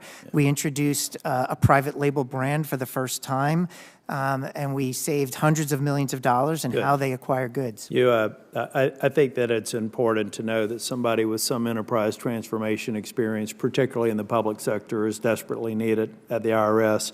And speaking of an enterprise transformation, I see that as what I hoped the Inflation Reduction Act, particularly in the IRS space, would have achieved. I'm curious, this would be after you're confirmed, but I don't see the distribution of money. I see less than half of it going to anything that's more customer focused. The other one half, rightfully, through a cynical eye, it looks like it's more on enforcement and audit. So it's going to be very helpful. Will you commit to me when you're confirmed that we can get a report back from the IRS on how these buckets fit into improving the customer experience versus becoming an additional burden and threat to a taxpayer? Senator, yes, I mentioned to Senator Crapo earlier that, you know, as a former budgeteer, I think I'll be able to earn your trust with a very clearly articulated spend plan for how the money's. I'll tell you why. My predisposition is really just looking at the buckets: taxpayer services, enforcement, operations support, business systems modernization, and a cynic could say that 2/3 of the bill has less to do with improving the customer service, the customer experience and enterprise transformation, and more to do with actually making you less liked by the taxpayers. So I'd really be interested in seeing the flexibilities in the IRA that are going to let you put money on the best and highest use, and a lot of that has to be, you're never going to be one of the top 10 most admired federal agencies because you take money from people and that's your job. But improving the experience, I think, is going to be very important. When we were doing the bipartisan infrastructure deal, I was supporting good governance policies at the IRS, improving consolidated audit trail, and enacting higher penalties for IRS agents or IRS employees who leak taxpayer information. Do you agree or disagree that we've got to work on something like a consolidated audit trail for the IRS? Senator, I want to look at all the different levers that can be taken to improve data security. I want to sit down with the team at the IRS, with your staff and others, and look at these various levers and say, what can we strengthen? What can we change? What can we shift? All with the benefit of improving data security. So I'm certainly open to exploring these suggestions that you have. Yeah, I think one of the, just a final comment, you don't have to respond. I intend to support your confirmation, incidentally. The $400,000 cap isn't very consoling to me, and we mentioned this in the office. On the one hand, combined income, my wife and I fall below the cap, so as an individual, I should probably feel better about it. But the small businessman that I spoke to just a couple of weeks ago that's got a business with 3 service trucks, a wife who's the CEO, the CFO, and basically mandates the schedule of the husband, that's it. That's all they got. And they've got $1 million in income that they're going to have to report. So I think it's a cop-out to say that the $400,000 limit means that the little guy shouldn't mind. You and I talked about, instead of, a simplistic number cutoff, there could be a lot of people under $4,000 or $400,000 that potentially are evading taxes. But there are a lot of people, based on the activities of the business, it just doesn't look like it'd be the best and highest use of our resources to go into that small businessman's presence without any strong indicative information and subject them to an audit. So I hope as we go further into the discussion, we can figure out how we can tailor, get people who are not paying what the law requires, stipulating to Senator Johnson. Some of it shouldn't even be on the books, in my opinion, and it should be simplified. But I think that's the way I want the IRS to look at it. Thank you very much. Thank you, Senator. Thank my colleague, Senator Cornyn. Mr. Werfel, when the misnamed Inflation Reduction Act appropriated roughly $80 billion for the IRS through 2031, were you aware of any plan that was in place that instructed that appropriation, or was this money appropriated to the IRS in this multi-year fashion without any concrete plan in place on how it would be spent?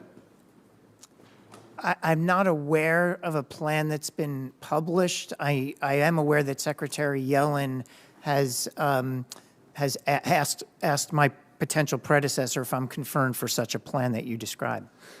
Yeah, well, that bothers me a lot. This is sort of typical of Washington, D.C. We appropriate the money and ask for the plan later, rather than ask for the plan and say, how much money do you need to actually implement the plan? I, too, am a little troubled by some of the political rhetoric around the IRS, given particularly the checkered history of the IRS and targeting certain taxpayers that you're all too familiar with as a result of your coming in after the Lois Lerner affair and the targeting of certain taxpayers. But the president said we're not going to collect taxes from people making under $400,000 a year. Actually, he didn't say that exactly. He said we're not going to have increased audits of people making less than $400,000 a year. Will you commit to collecting all lawful taxes that taxpayers owe, regardless of whether they are the top 1% or whether they earn less than $400,000 a year? Yes, Senator, and I think it's an important clarification that the directive from Secretary Yellen was to make sure that Inflation Reduction Act funds do not increase audit rates for those earning less than $400,000, but all those individuals still have a responsibility and a balance due. But as described earlier in this hearing, I think a vast majority of them are honest taxpayers who are ready and willing to do their civic duty and meet their obligation. And for them, my focus should be, I think, on improving service.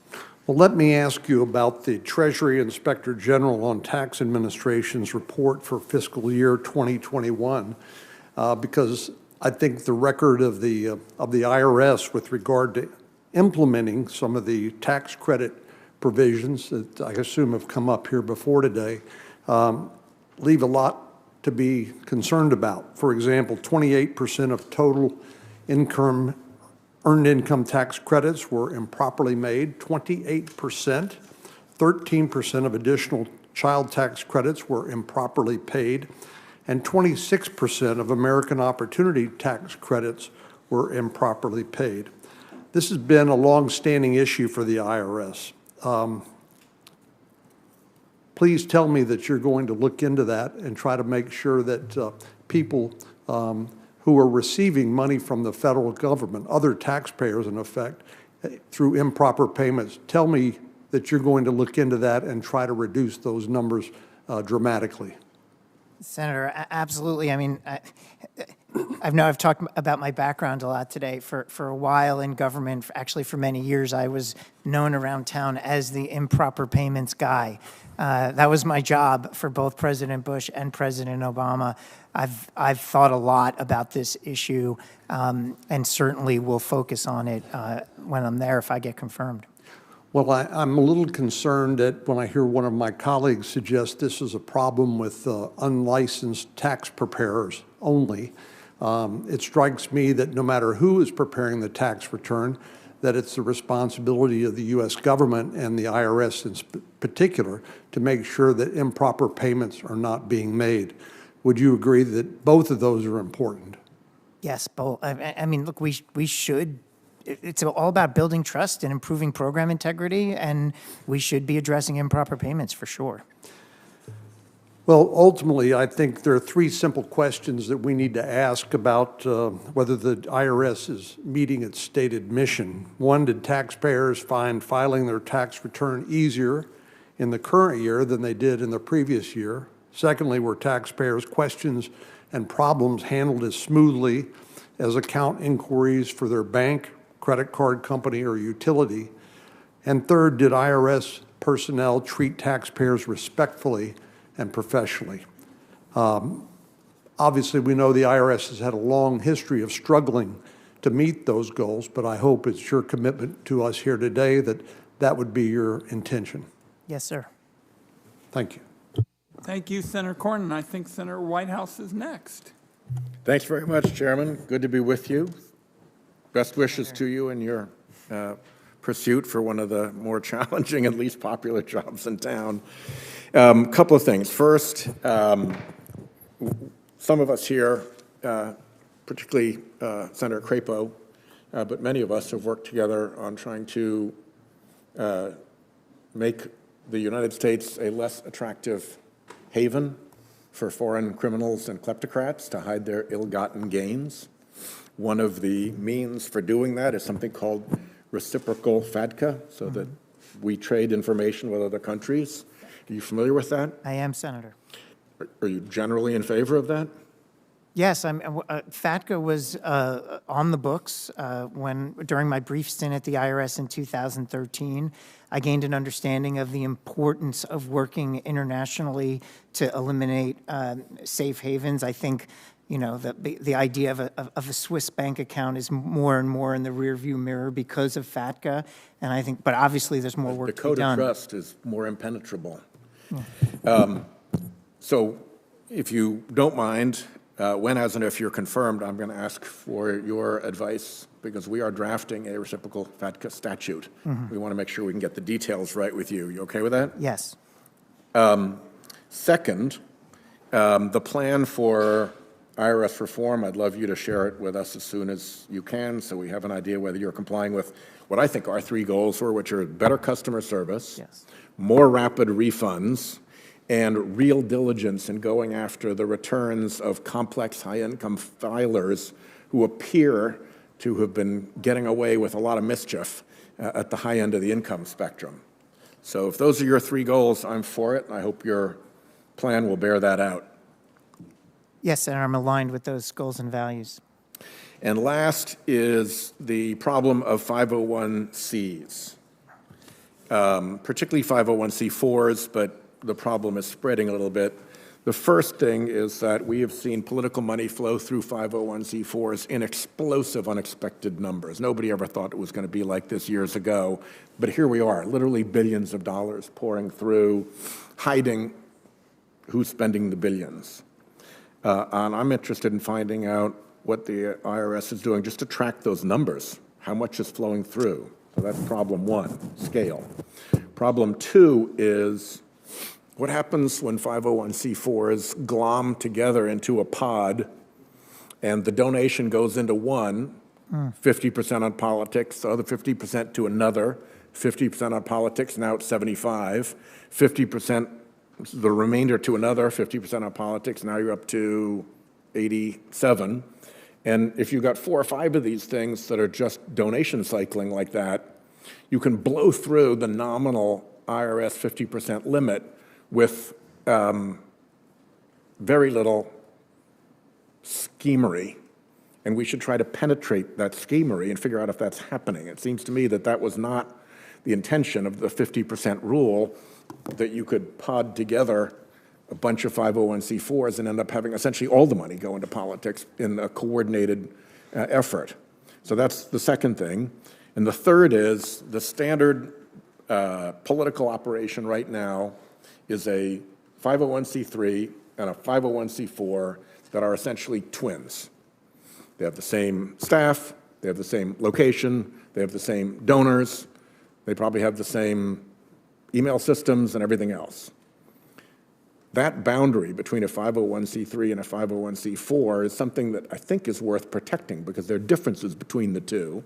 And I don't believe the IRS has ever looked at whether the corporate veil between a 501c3 and a 501c4 is real, or whether you could penetrate that corporate veil with a banana, for Pete's sake. So those are things that I'm going to ask you to look at, and I hope that you'll keep an open mind with respect to that. There's enormous pressure and noise on this issue, but I think doing the right thing will see you through. Any comment? I appreciate your leadership on this issue. You know, and have articulated it. It's a complicated area. But yes, I am open to working with you and the others on this committee to see where the IRS is today and where it needs to go going forward. Absolutely. Thanks, Chairman. Thank my colleague. I've got several additional questions, Mr. Werfel. I want to let my colleague, because we try to always have parity here, we'll ask a couple of questions. But if any colleague who hasn't had a chance to ask questions, whether they be a Democrat or a Republican, will break from what we're talking about for them, okay? Understood. My first question deals with the backlog of 2.6 million original returns awaiting processing. These are essentially these individual paper returns that are constituting, the backlog. Now, I think it's important that progress has been made, but that's still a very substantial backlog of original returns that await processing. And one of the things that troubles me greatly is that the IRS is still transcribing so many returns manually instead of following common sense recommendations to scan them like most of the states. And Secretary Yellen has said that the IRS would scan millions, including this filing season, but as far as I can tell, maybe you can give us an update. The IRS is still testing this technology. So what's going to be done to ensure that the IRS really has a serious program with respect to scanning like basically almost everybody else is?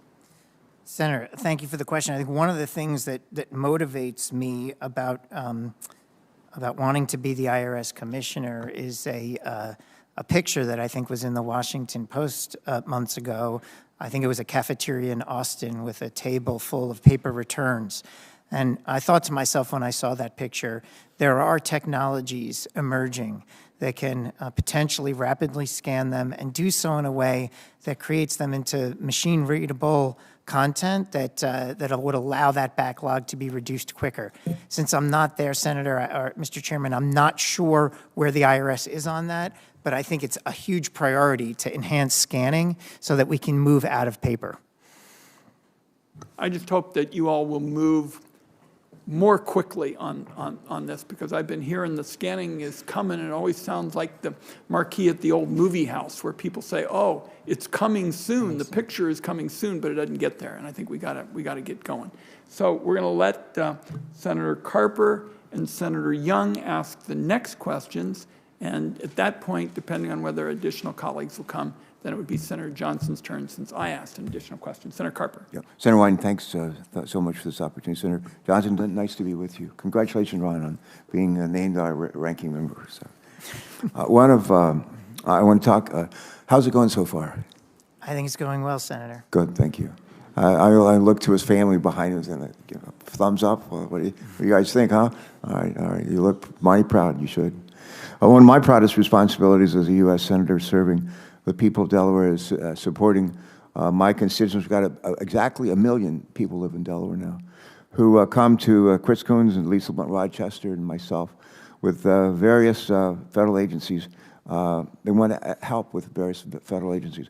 But one of the agencies that leads the hit parade in terms of we need to provide more help, better help, is the IRS. And I receive regular reports from my constituent services team in our state, and the IRS frequently ranks at or near the top of the list of issues that we're hearing the most about from Delawareans, and it's not always complimentary.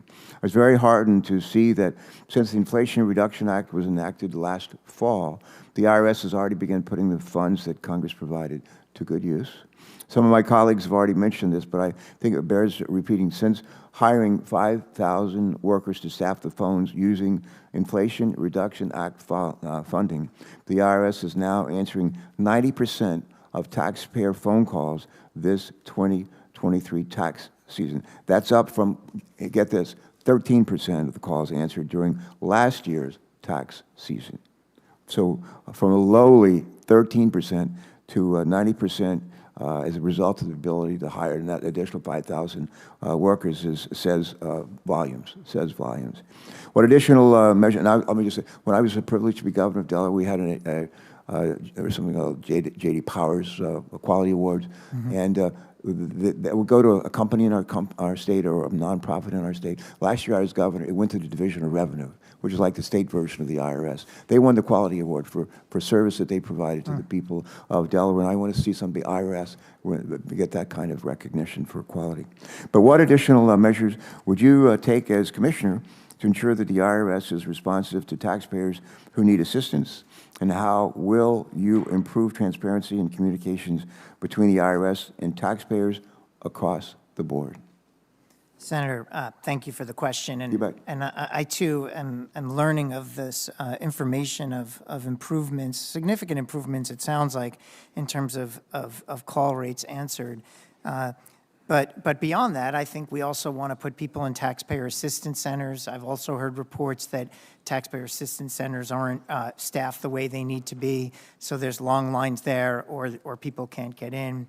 I think there's an opportunity beyond just putting people in the call centers, which is critical, digital solutions, enhancing the functionality of applications on iPhones, of the website, so that people find their experience in an electronic format to be extraordinarily helpful. One of the things, Senator, that I think could be very important to do is to benchmark what are other world-class customer service organizations doing that the IRS is not. How are they measuring their customer experience in a way that the IRS is not? My objective would be, because of how important I think it is to Americans, that we should not only be benchmarking what these organizations are doing, we should be able to beat them. We should be better. And that would be my objective. Good. That reminds me of find out what works, do more of that. Yeah. There you go. Find out what doesn't work, do less of that. How have your experiences in both the public and private sectors prepared you for this role to lead the IRS workforce? How would you as Commissioner work to fill the gaps in the workforce, improve training practices, and otherwise uplift the agency's almost 80,000 full-time employees to ensure that they can perform to the best of their ability for American taxpayers? Yeah, well, I go back to I think about my bio and the fact that I joined as a GS-9 and, early in my career really developed an understanding of what the perspective is of the civil servants, developed expertise and subject matter on really the nuts and bolts of government. I'm kind of a government geek, Senator Carper. I tell people, like, if you want to get a cup of coffee and talk about the latest changes to OMB Circular A11, I'm your guy. And, I think I bring that foundation. But on top of that, I've had and been blessed to have these experiences of leading in both crisis, whether it was, the work I did with the CFO Council after the Deepwater Horizon oil spill to organize our approach in how federal funds would flow to deal with that crisis, to helping implement the Recovery Act in 2009. All of these, and then obviously my time at the IRS in 2013. So And then 9 years in the private sector, where I really kind of got my eyes opened in terms of what are some of the innovative and cutting edge solutions that are out there that I really think the government could benefit from. So all these layers, Senator, if I can effectively bring those layers to the IRS, empower and position the workforce to be successful, I think we can achieve a lot of these objectives and answer a lot of the questions that have been presented today. Yeah, thanks for that response. Thanks for, again, your willingness to do this, Mr. President. Mr. Chairman, I'm going to ask a unanimous consent request to ask a question with respect to the free file program. I was going to ask about that, and I'm glad you are. Good. There you go. Thank you. Thanks very much. All right. Let's. We're going to have to backtrack a little bit. We've got Senator Thune, and then it would be Senator Young and Senator Cortez Masto. Senator Thune. Thank you, Mr. Chair. I know this ground's been covered a little bit already with Senator Grassley, but I am very interested in the IRS's plan, annual plan, on how they're going to deploy the $80 billion in mandatory funding that you all have received. He and I have a bill we've introduced, the IRS Funding Accountability Act, among other things. It would require the IRS to submit to Congress a detailed spending plan annually, and it seems to me at least that keeping Congress informed of IRS progress and any changes in that plan makes sense regardless of the status of our bill. I know you've been asked this, but I would like to just press on it a little bit if I might, and that is, if confirmed, will you direct the IRS to update its spending plan annually for Congress to review? $80 billion is 6 times your annual budget. We're talking about 87,000 new employees. So would you commit to, will you direct the IRS to update its spending plan annually? Senator, I would say it's so important that the plan we have is transparent, is updated, is clear to you and the American people. Just sitting here, I think an annual update is reasonable. I do want to talk with the IRS employees and the Treasury Department once I become a federal employee, if I'm fortunate enough to be confirmed, to confirm my understanding. But the general principle of updated plans annually resonates with me. So thank you, and I hope that you will be able to make a more definitive commitment after consultation. So in this new funding, $46 billion of it goes toward enforcement, and only 4% toward helping with the filing claims of ordinary tax filers. And to me, it seems like the record, at least the current record, recent record of the IRS, which includes 10 million unprocessed tax returns and a 13% phone call pickup rate in 2022, that improving taxpayer services ought to be the #1 priority. Now, obviously, the allocation of funding doesn't suggest that. When you've only gotten, when you have 46% allocated to enforcement and audits and going after people, only 4% or $3.2 billion for taxpayer service. So again, in terms of priorities, as you look at this issue, what will be the higher priority for you when it comes to administering the IRS funding allocation? Better customer service to taxpayers or increasing the number of audits on Americans? It'll be a dual priority, Senator, equally focused on improving taxpayer service, in particular for working families and small businesses. And side by side with that will be a commitment to improve the IRS's capacity to unpack complex returns, which is something I understand today they lack that capacity. Well, I hope that you will, that the agency will double down when it comes to just dealing with prioritizing taxpayer services. I mean, that data, those numbers are just non-defensible, inexcusable, and needs to be fixed. Let me just ask, and maybe this has been asked already as well, but the data breach going back to 2021, the ProPublica data breach, there still hasn't been any, accountability on the leak or the breach of private taxpayer information. And I know you're going to punt that to the Justice Department, but do you think it's acceptable that here we are 2 years later and there still isn't any information about what happened there, who the leaker was, and I'm just if confirmed, would you take steps to ensure that that kind of confidential taxpayer information, one, that the breach is, there's accountability there, and two, that it doesn't happen again? Senators, I think about the nuts and bolts of tax administration. Data security is a top priority. I don't know how to build trust with the public when there's a sense that there's risk, material risk of unauthorized disclosures.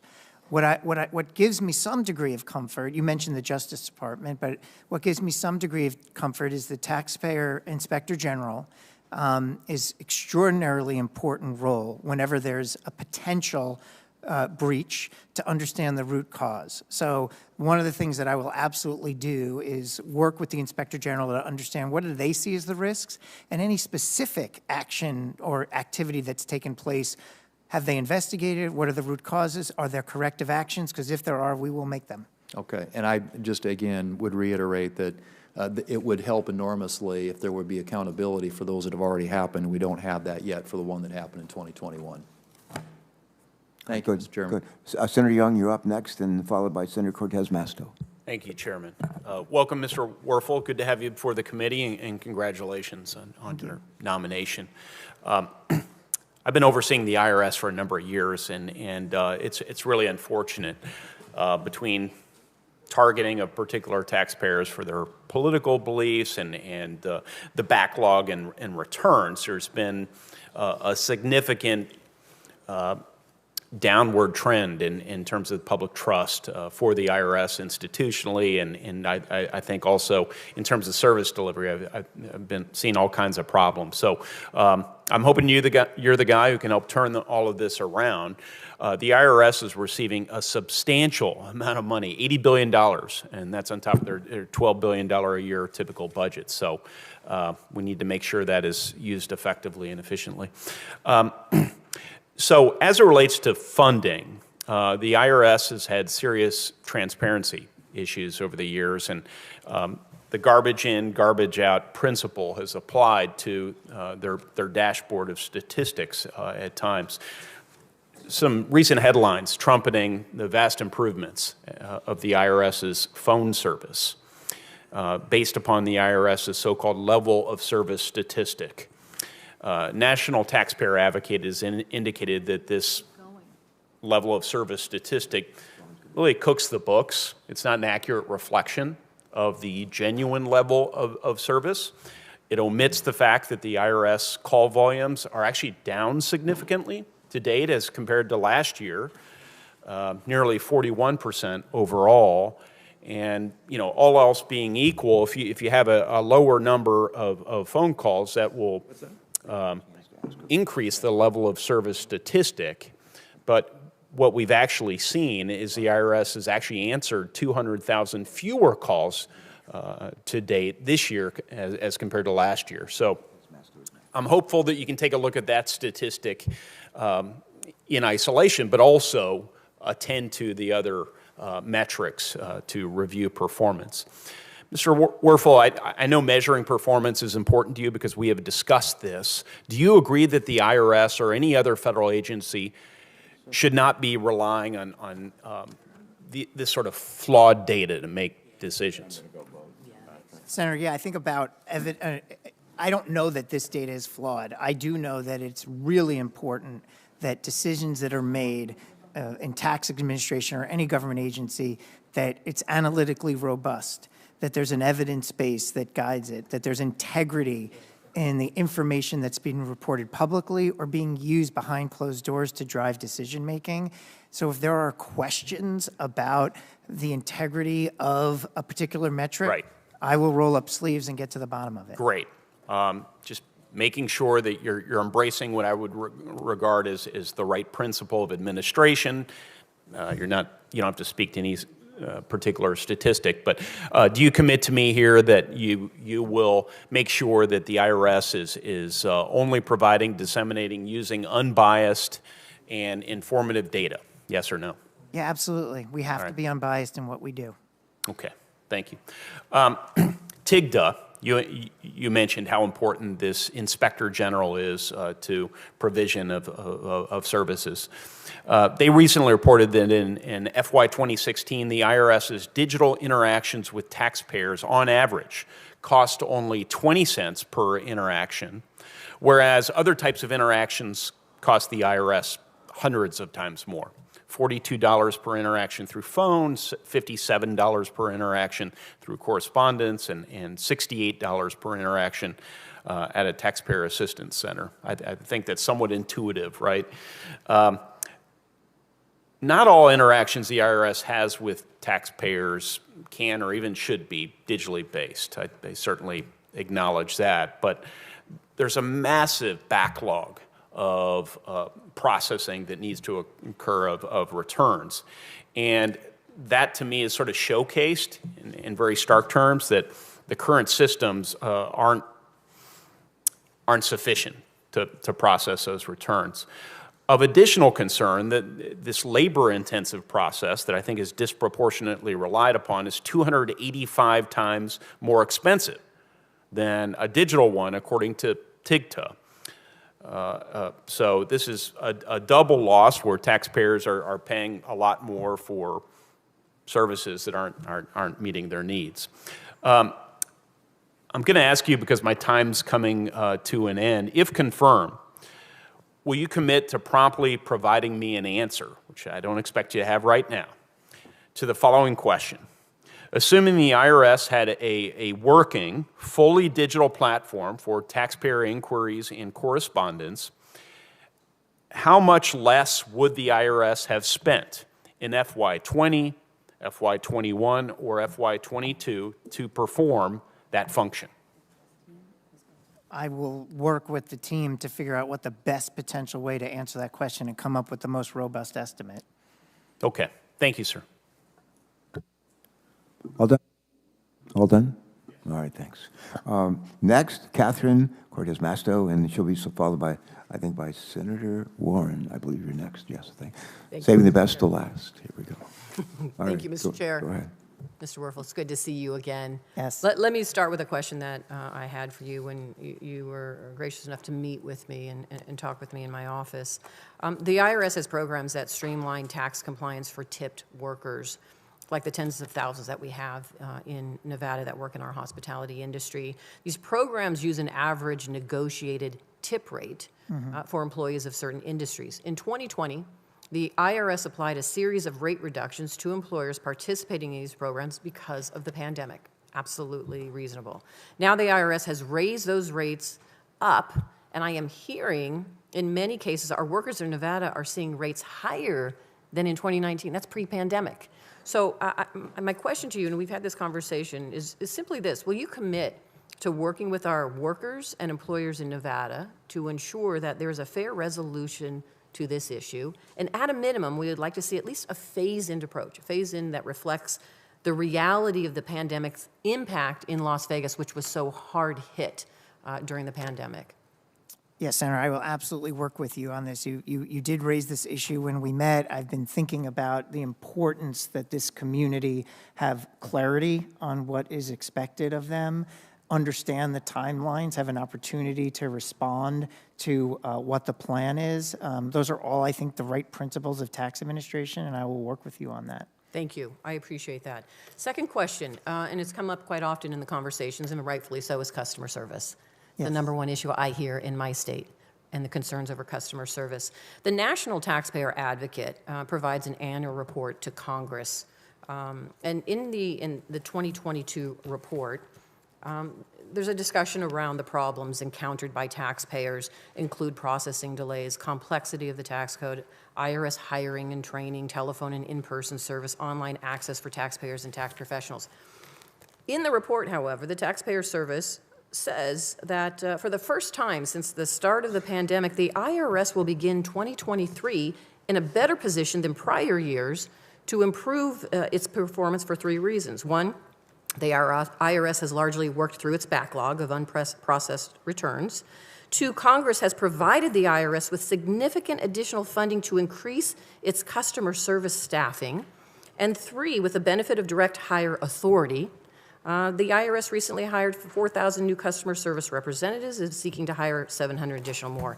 Could you please talk about the customer service component, which is key to all of this? And if you would, there's been a lot of talk about, of course, the additional funding that we provided that was essential for the IRS to include not just an enforcement piece of it, but also the customer service piece around technology, around phone use, around all of the above, and how you envision improving that customer service.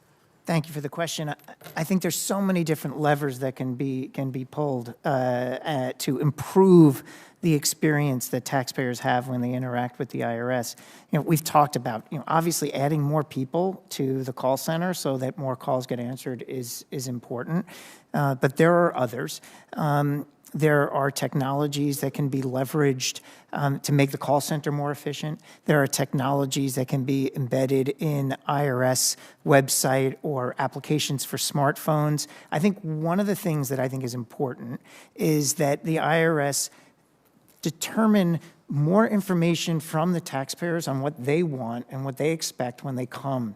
So whether it's focus groups or surveys to understand that journey that the taxpayer is on when they interact with the IRS, where are they frustrated versus where are they pleased? I mean, no one's ever pleased to pay their taxes, but they're pleased at least to get a clear answer in a timely way so that we can start investing in solutions that are responsive to what we're hearing from taxpayers. Can you, and I only have so much time, but Please. Can you address this issue? Is the technology that the IRS uses now outdated?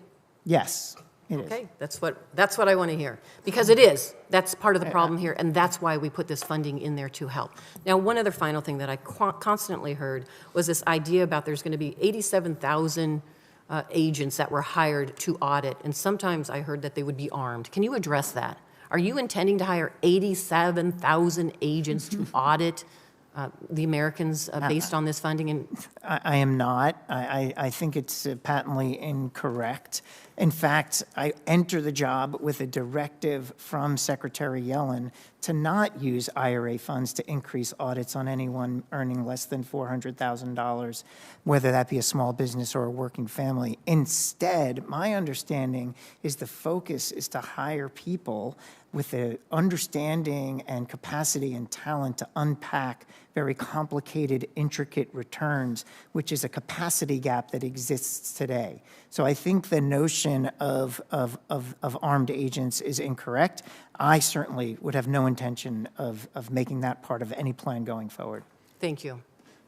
Thank my colleague. Very important questions. Senator Warren. Thank you, Mr. Chairman. Mr. Werfel, welcome. So for decades, Republicans in Washington have pursued a three-step plan to rig our tax system and to run up the deficit. Number one, shovel tax cuts to the wealthy and the giant corporations whenever they are in charge. Number two, slash funding at the IRS so that they can't take on rich tax cheats. And number three, pretend to care about fiscal responsibility when there's a Democrat in the White House so that the Republicans can hold our economy hostage. And let's face it, this scam has worked. The audit rate for millionaires has plummeted. And for years, corporations have contributed a declining share to national revenue to make this country run.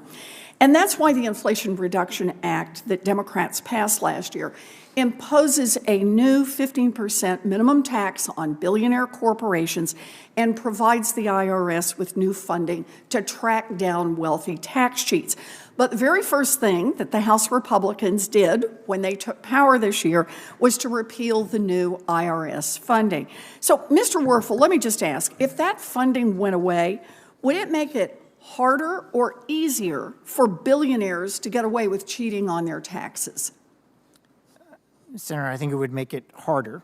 The goal is to increase the IRS capacity today to unpack these very returns you're referring to. So if the funding is repealed, we wouldn't have that lever to increase our ability to unpack those returns. Okay, so in other words, if Republicans succeeded in repealing IRS funding, we'd have more billionaire tax cheats, and that sounds like it's going to cost us money.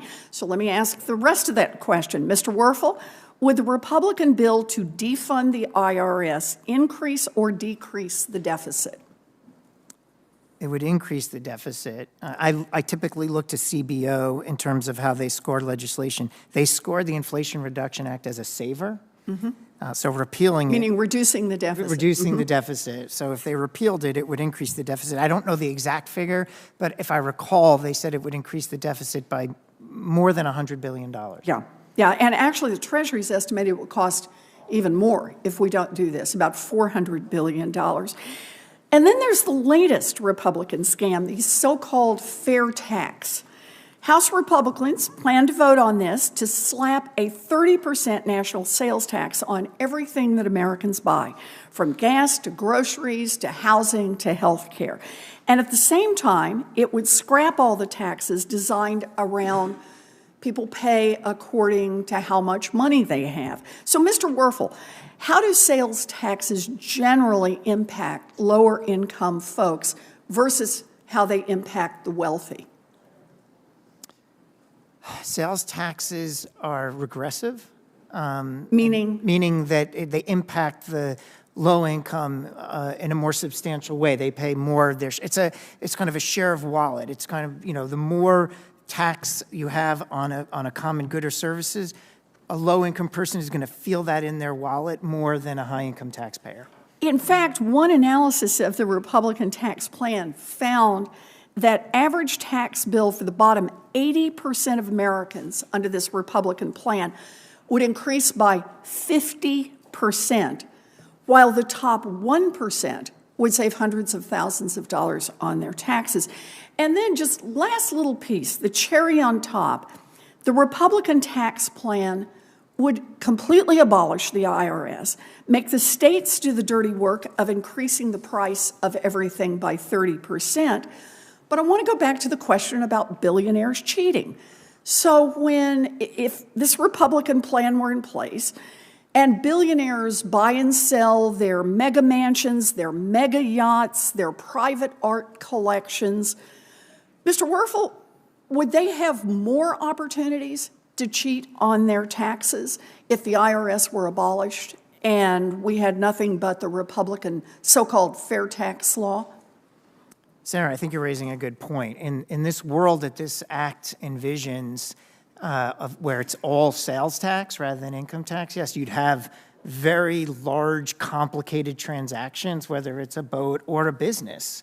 And if there's no IRS to make sure that we're assessing what the right sales tax is to pay, you would have a significant risk of evasion, I think. Okay, so a tax plan that basically will cut taxes for billionaires and for billionaire cheats. I don't think there's anything fair about that. So I get it. The Republicans are going to make a lot of noise about the debt ceiling, but this is theater. The debt ceiling crisis is entirely made up. If the Republicans hadn't pushed through the massive Trump tax cuts and slashed the audit rate for billionaires, our country wouldn't even hit the debt ceiling in the first Biden term. Americans should not buy the Republican debt ceiling scam, and responsible lawmakers should flat out refuse to cut a single dollar of support for hardworking Americans while House Republicans refuse to help unrig the tax system. Thank you. Thank you, Mr. Chairman. Thank you, Senator Warren, Senator Cantwell, and Senator Menendez. Thank you, Mr. Chairman. Thank you for this hearing.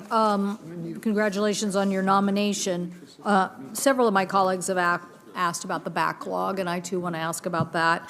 The National Taxpayer Advocate agrees that this is one of the biggest problems the IRS faces, and I've been able to ask previous acting administrators to focus on online tools, not the one-way communication where if you are calling them to make sure that tax is collected, you communicate, but then when they have questions, you don't communicate. So I want to figure out what are the ways that you believe that we can reduce the backlog, and what can you do on online communications to improve the system? Thank you for the question, Senator. Absolutely, backlogs create a lot of challenges with respect to tax administration. I think, first of all, my understanding is that a lot of the backlogs are paper. And so there's an opportunity to move more of those into an electronic format. By doing that, they'll be more searchable. You'll be able to segment them into activities which can be done relatively quickly and getting taxpayers an answer in a timely way versus segmenting those that might take more time. When you know that they take more time, then you can start shifting people and resources to them rather than have them sitting there with not the right staffing. So there's an analytics component to this once we have a better understanding of what the backlog is. And I would be very eager to understand what the IRS is doing today around these types of strategies versus how they could improve them over time. Do you commit to transparency on this issue? Here's the numbers of the backlog, here's what we think we can do with them, that kind of information? I do. Okay. Only 12% of those who called the IRS during 2022 filing were able to reach a customer service representative. This means that taxpayers were left in the dark. Now, I'm kind of pushing on the airlines that it's unacceptable to have 4 days go by in a major outage with the Southwest system and not be able to communicate with people. So what are you going to do to promise that there will be an improved communication? 230 constituents of mine reached out to my office for assistance with the IRS. And so I want to make sure that we are continuing to push for tools that will go a long way in answering these questions and helping to get information into taxpayers' hands.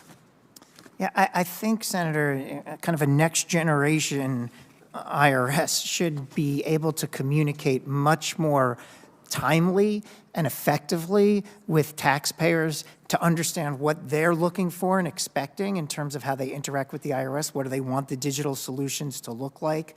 How to make them more easy? I think a lot of private sector companies do this type of outreach. Also, to your point, what do you do when you have a challenge and you can't get through?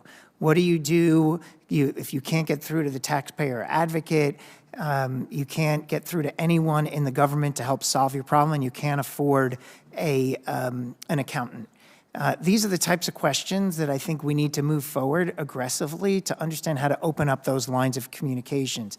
I think we can work with people within communities to figure out solutions to understand how to prioritize which taxpayers have urgent needs. It's kind of like your airline example.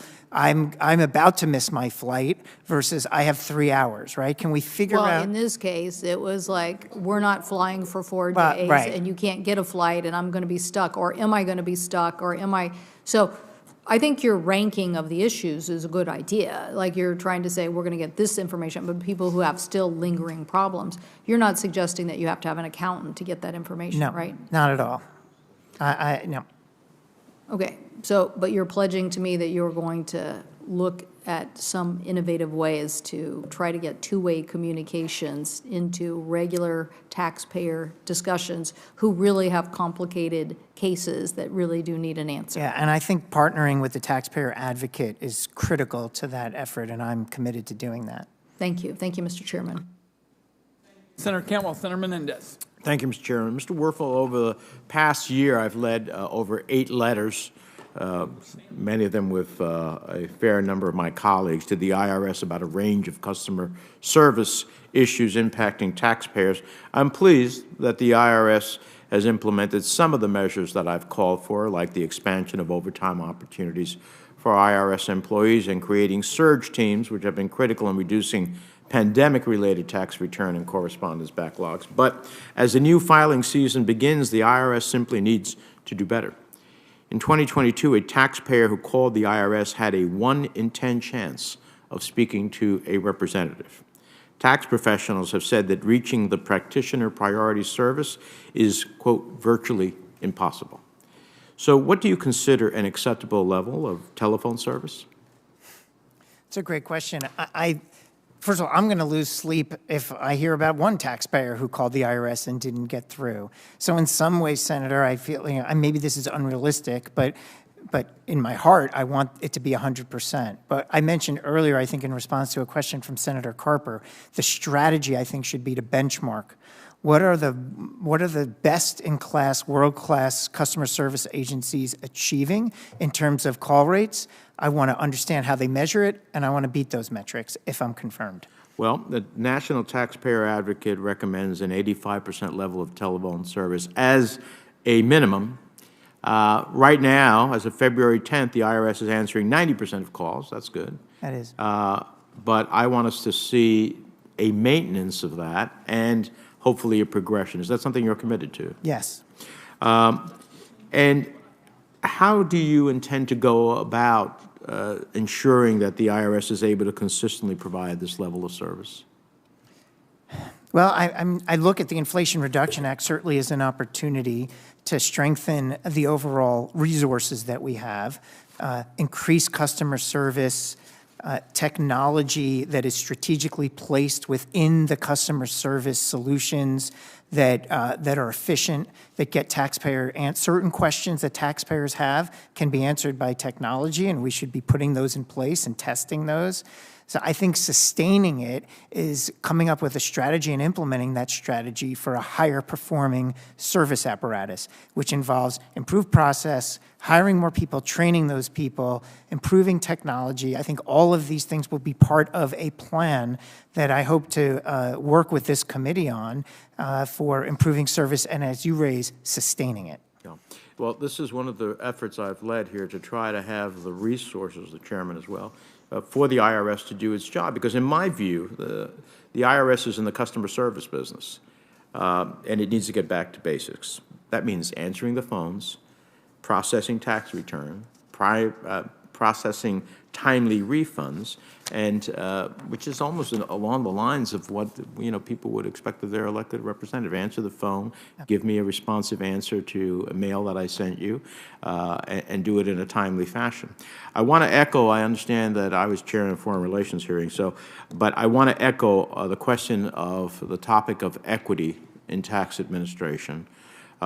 I think others may have referred to it, but that joint report from Stanford and the Department of Treasury found that black taxpayers are at least 3 times as likely to be audited by the IRS. Now, the agency doesn't collect data on race or ethnicity, but the disparity is attributed to the IRS computer algorithms that select the returns for audit. So at the same time, the IRS is known for low audit rates of high-income taxpayers and large businesses, which has led to an estimated gap in tax collections of nearly $500 billion. So do you plan on addressing these disparities that the IRS have confirmed? Absolutely. I mentioned earlier, Senator, these are very concerning. Equity is a critical part of effective tax administration. We should be constantly understanding where activities are having a disparate impact on any particular group. It's particularly concerning if it's having a disparate impact on racial minorities. I will, if confirmed, work with the IRS to understand why this is happening, get to the root cause, and figure out solutions so that it doesn't happen in the future. Good. Finally, taxpayers have a right to receive prompt refunds regardless of whether they file online or by paper. It's unacceptable that 13 million taxpayers who filed via paper waited an average of 6 months or longer to receive their refunds. As you can imagine, these delays cause taxpayers to feel confusion, frustration, experience financial hardship, all of which are preventable. In March, the National Taxpayer Advocate issued a directive requesting that the IRS implement scanning technology to ensure that taxpayers receive timely refunds while also saving the agency time, money, and resources. Scanning has been used by 17 state tax agencies for over 20 years. The benefits are clear. I'm pleased that Secretary Yellen has promised to move forward with plans to automate the scanning of individual paper returns. Do you commit the IRS to implement scanning technology for all individual paper returns by the 2024 tax filing season? Senator, moving from paper to digital environments is an absolute priority. I know that they have started scanning and looked at scanning solutions. I want to, if confirmed, understand exactly where they are, but the commitment that I would have is that we should absolutely be pushing more paper to electronics, and I think scanning is the way to go. Thank you, Mr. Chairman. Senator Menendez. Senator Johnson, I think is going to make a couple of points. He has one question, and I have one question, and going to wrap up with a short statement. So Mr. Werfel, you are about to be liberated. I know it's hard to imagine because you probably thought you were going to be here eating your cornflakes, and I am stunned as the father of 5 children that your kids have been so patient through this whole thing. They've been trying not to smile, which I'm sure would not be the case with respect to my children. So, Senator Johnson. That's called good parenting. I guess, yes. Let me start, Mr. Chairman. I want to thank you for how welcoming you've been to this committee. This is my first hearing as a member of the Finance Committee. I gave up a position and all my seniority on Senate Foreign Relations and on Commerce Committee to be here for this issue. It's an incredibly important issue. Now, how do you raise the revenue the federal government needs to govern this country? And it needs to be done in a very fair manner. I was fortunate that Senator Crapo asked me to sit in for him as ranking member.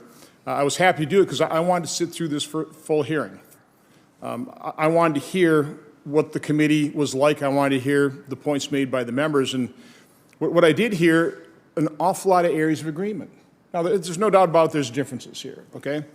But coming from the private sector, I found out that the only way you really accomplish things in the private sector, and Mr. Werfel, you probably discovered this too, is you search for and exploit areas of agreement. There's plenty of things that divide us, but concentrate on the areas of agreement. So again, I want to work with you, Mr. Chairman, try and find those areas of agreement and do the work of the American public. I think when it comes to tax policy, I've never really liked the term tax reform. I'd much rather concentrate on tax simplification and tax rationalization. I think if we would do that, I think it would remove an awful lot of the headaches that you're going to be experiencing as commissioner. I know you did in answer to, I think it was Senator Cornyn's question, maybe somebody else, you said your position or your job as commissioner is not to be proposing or even really commenting on legislation or taking a position on it. But I do hope as commissioner you inform this committee what laws, what legislation are giving you headaches, are making it very difficult to administer the tax law in a fair and impartial and efficient manner. I think that's extremely important. So my question for you, and sorry if you did cover this, but I did have to go for votes a couple times. One of your challenges is going to be replacement of the baby boomers, as well as whatever hires now Congress has enabled you to do with their funding. In Wisconsin, probably the biggest challenge for any employer is finding people to hire. So my question is, have you considered that? Do you have a strategy for dealing with the replacement of many people in the current workforce, and then hiring qualified and hopefully impartial staff for the IRS to administer our tax code? Thank you for the question, Senator.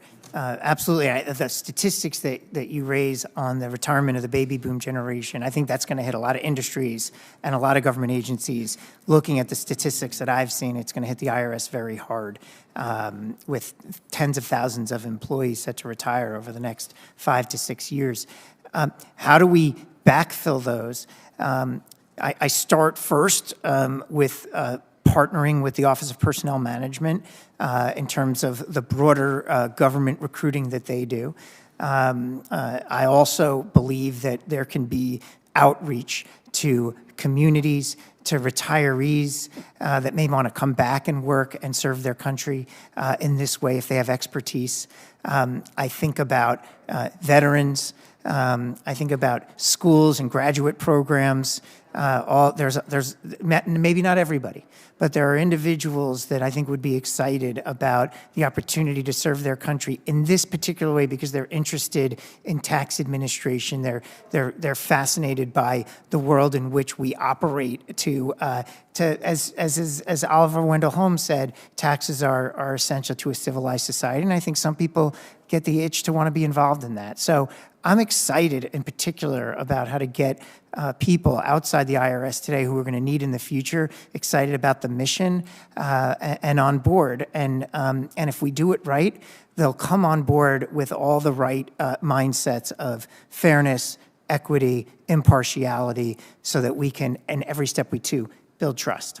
Again, I appreciate that, appreciate your willingness to take on this task. It's an enormous task. And my final point, Mr. Chairman, is there is a difference between tax avoidance and tax evasion. I don't think there's anybody on this side of the aisle that is going to support tax evasion. We all want to clamp down on tax cheats. There's no doubt about that. I would like to simplify the tax system, rationalize it so that tax avoidance, which is a legal thing, but if we simplify our tax code, that won't be as big an issue either. So again, thank you, Mr. Werfel. Thank you, Mr. Chairman. Thank you, Senator Johnson. And Mr. Werfel, we send you off, and I'm going to pick up on a point that Senator Johnson made, and you probably know this because of your involvement with Chairman Hatch, who wasn't exactly an atomic secret.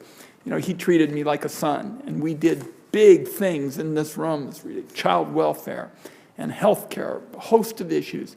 And we did it, and I think this really touches on where we are, and I don't want to put words in his mouth, but where I think Senator Johnson wanted to go. We have big differences of opinion in this room, no question about that. But we also have a history in the Senate Finance Committee of being able to find common ground. And I will tell you, I am particularly proud of the fact that this committee helped to break the gridlock on the gun safety legislation in the last Congress, because there were people who said, oh, it's mental health. There are people who said it was guns. I'm of the view that there are issues on both sides. We ought to keep guns out of the hands of people who shouldn't have them, but mental health is a big challenge. And this committee came to play right away, and we put into black letter law the text that Senator Murphy and Senator Cornyn were able to use on those mental health provisions. I can tick them off for you. It was help through Medicaid in schools, the suicide, hotlines. We made it possible to get additional help, prevention, Senator Stabenow's historic help with respect to behavioral health. So you'll find here that you get us the facts about where the department wants to go. You've said to several senators that you expect us to hold you accountable. I'll start by saying the 60 days on the racial discrimination issue. I think you heard from colleagues, we started off probably 3 hours ago. Members of this committee think this is very, very serious, this kind of discrimination, in effect, where nobody's even looking for it. Yep. God only knows what you'd find if you were looking for it. This is serious business, so I'm expecting that. I want to know what you think the reasons are for it and what we're going to do in correction. So I'm just going to ask one additional question, and then we'll call it a day, and you won't have to stay here until breakfast time tonight. You could hear members talking about their interest to the greatest extent possible in voluntary programs. When Senator Blackburn and I were talking about some of the issues with the restaurants and the hairdressers and the like, I said, not going to be any mandates here. The fact is, for most Americans, the government has the relevant information that they need to complete a tax return. These are the firefighters and the nurses and the teachers that my wife always says, I hear this so many times I wake up in the middle of the night. My husband's talking about firefighters, teachers, nurses, and 2 tax codes. But the government has the information. And what's wrong with the idea if someone in Oregon or any of our states says, I would like the government, and this would be purely voluntary, let me underline it, purely voluntary. And if all the big tax prep firms try to say it would be a mandate, I want them to hear purely voluntary. But if a person says, I'd like the government to take the information it has, kind of give me a draft return, I'll make any changes and send it back. What is wrong with having a voluntary approach like that? Your thoughts? Well, I would go back to the question of what are the authorities the IRS has? Is this something that would have to be implemented in law, or can it be administered without a law? If it needs to be implemented by law, then my opinion on this as a potential commissioner, Mr. Chairman, would be, can we do it? What are the gaps that we have with our technology? What do you make of the fact that so much of the rest of the world does it? We're all wandering around, oh my goodness, it's so complicated. Much of the rest of the world looks at us and says, hey folks, how can it be that you can't figure this out? And I'm not talking about the administration of it. You're making very valid points. But having heard how senators feel about the nature of a voluntary program, I assume you don't have problems with voluntary programs in this, area. I don't. And in fact, first of all, you mentioned other, whether it's states or nations. I'm a big fan of benchmarking. I want to understand what other tax administrators are doing, where they're having success with customer service and their experiences. And I think that's going to be part of a go-forward plan. Your point around, is this a solution that can really unlock a lot of benefits for taxpayer service? We should be looking at it. I just put it to tax policy and this committee to decide whether the wisdom of that, if it requires a legal change. And my seat at the table. Well, as you know, we already put language in to the legislation. I and several colleagues have been interested in it, so you're going to do it. I just want somebody to have their heart in it. Yes. That's why I'm asking you. Yes. I'm very interested in it. Constantly stunned when I have town meetings. I made this commitment to have town meetings, every county, every year, 1,030. When I bring this up, people look at me, yeah, what's holding it up? And it's hard to explain it. So you got a lot on your plate, but right at the core of the mission is we want everybody in America to have a chance to get ahead. I want people to be successful. You know, I've authored the first billionaire income tax, and I made it clear I want people to be successful, but I think we all ought to be paying their fair share, and that's right at the heart of this. And what senators were telling you is when you have audit rates that are so much higher for the purpose of for the person of modest means than it is for the wealthy, that doesn't pass the smell test in terms of fairness. You got a big job to do. I was for you before you showed up today, and I think you have today accounted for yourself very well on these key kinds of questions with respect to fairness and professionalism. I look forward to supporting you. I hope we'll be able to move your nomination soon, and I hope we'll be able to get support on both sides of the aisle. With that, Mr. Werfel. Thank you, Mr. Chairman. Colleagues, one more little bit of business. I jumped the gun. We thank you, Mr. Werfel, for your testimony. Members of the committee will have until the close of business on Friday, February 17th to submit questions for the record. The Finance Committee is adjourned.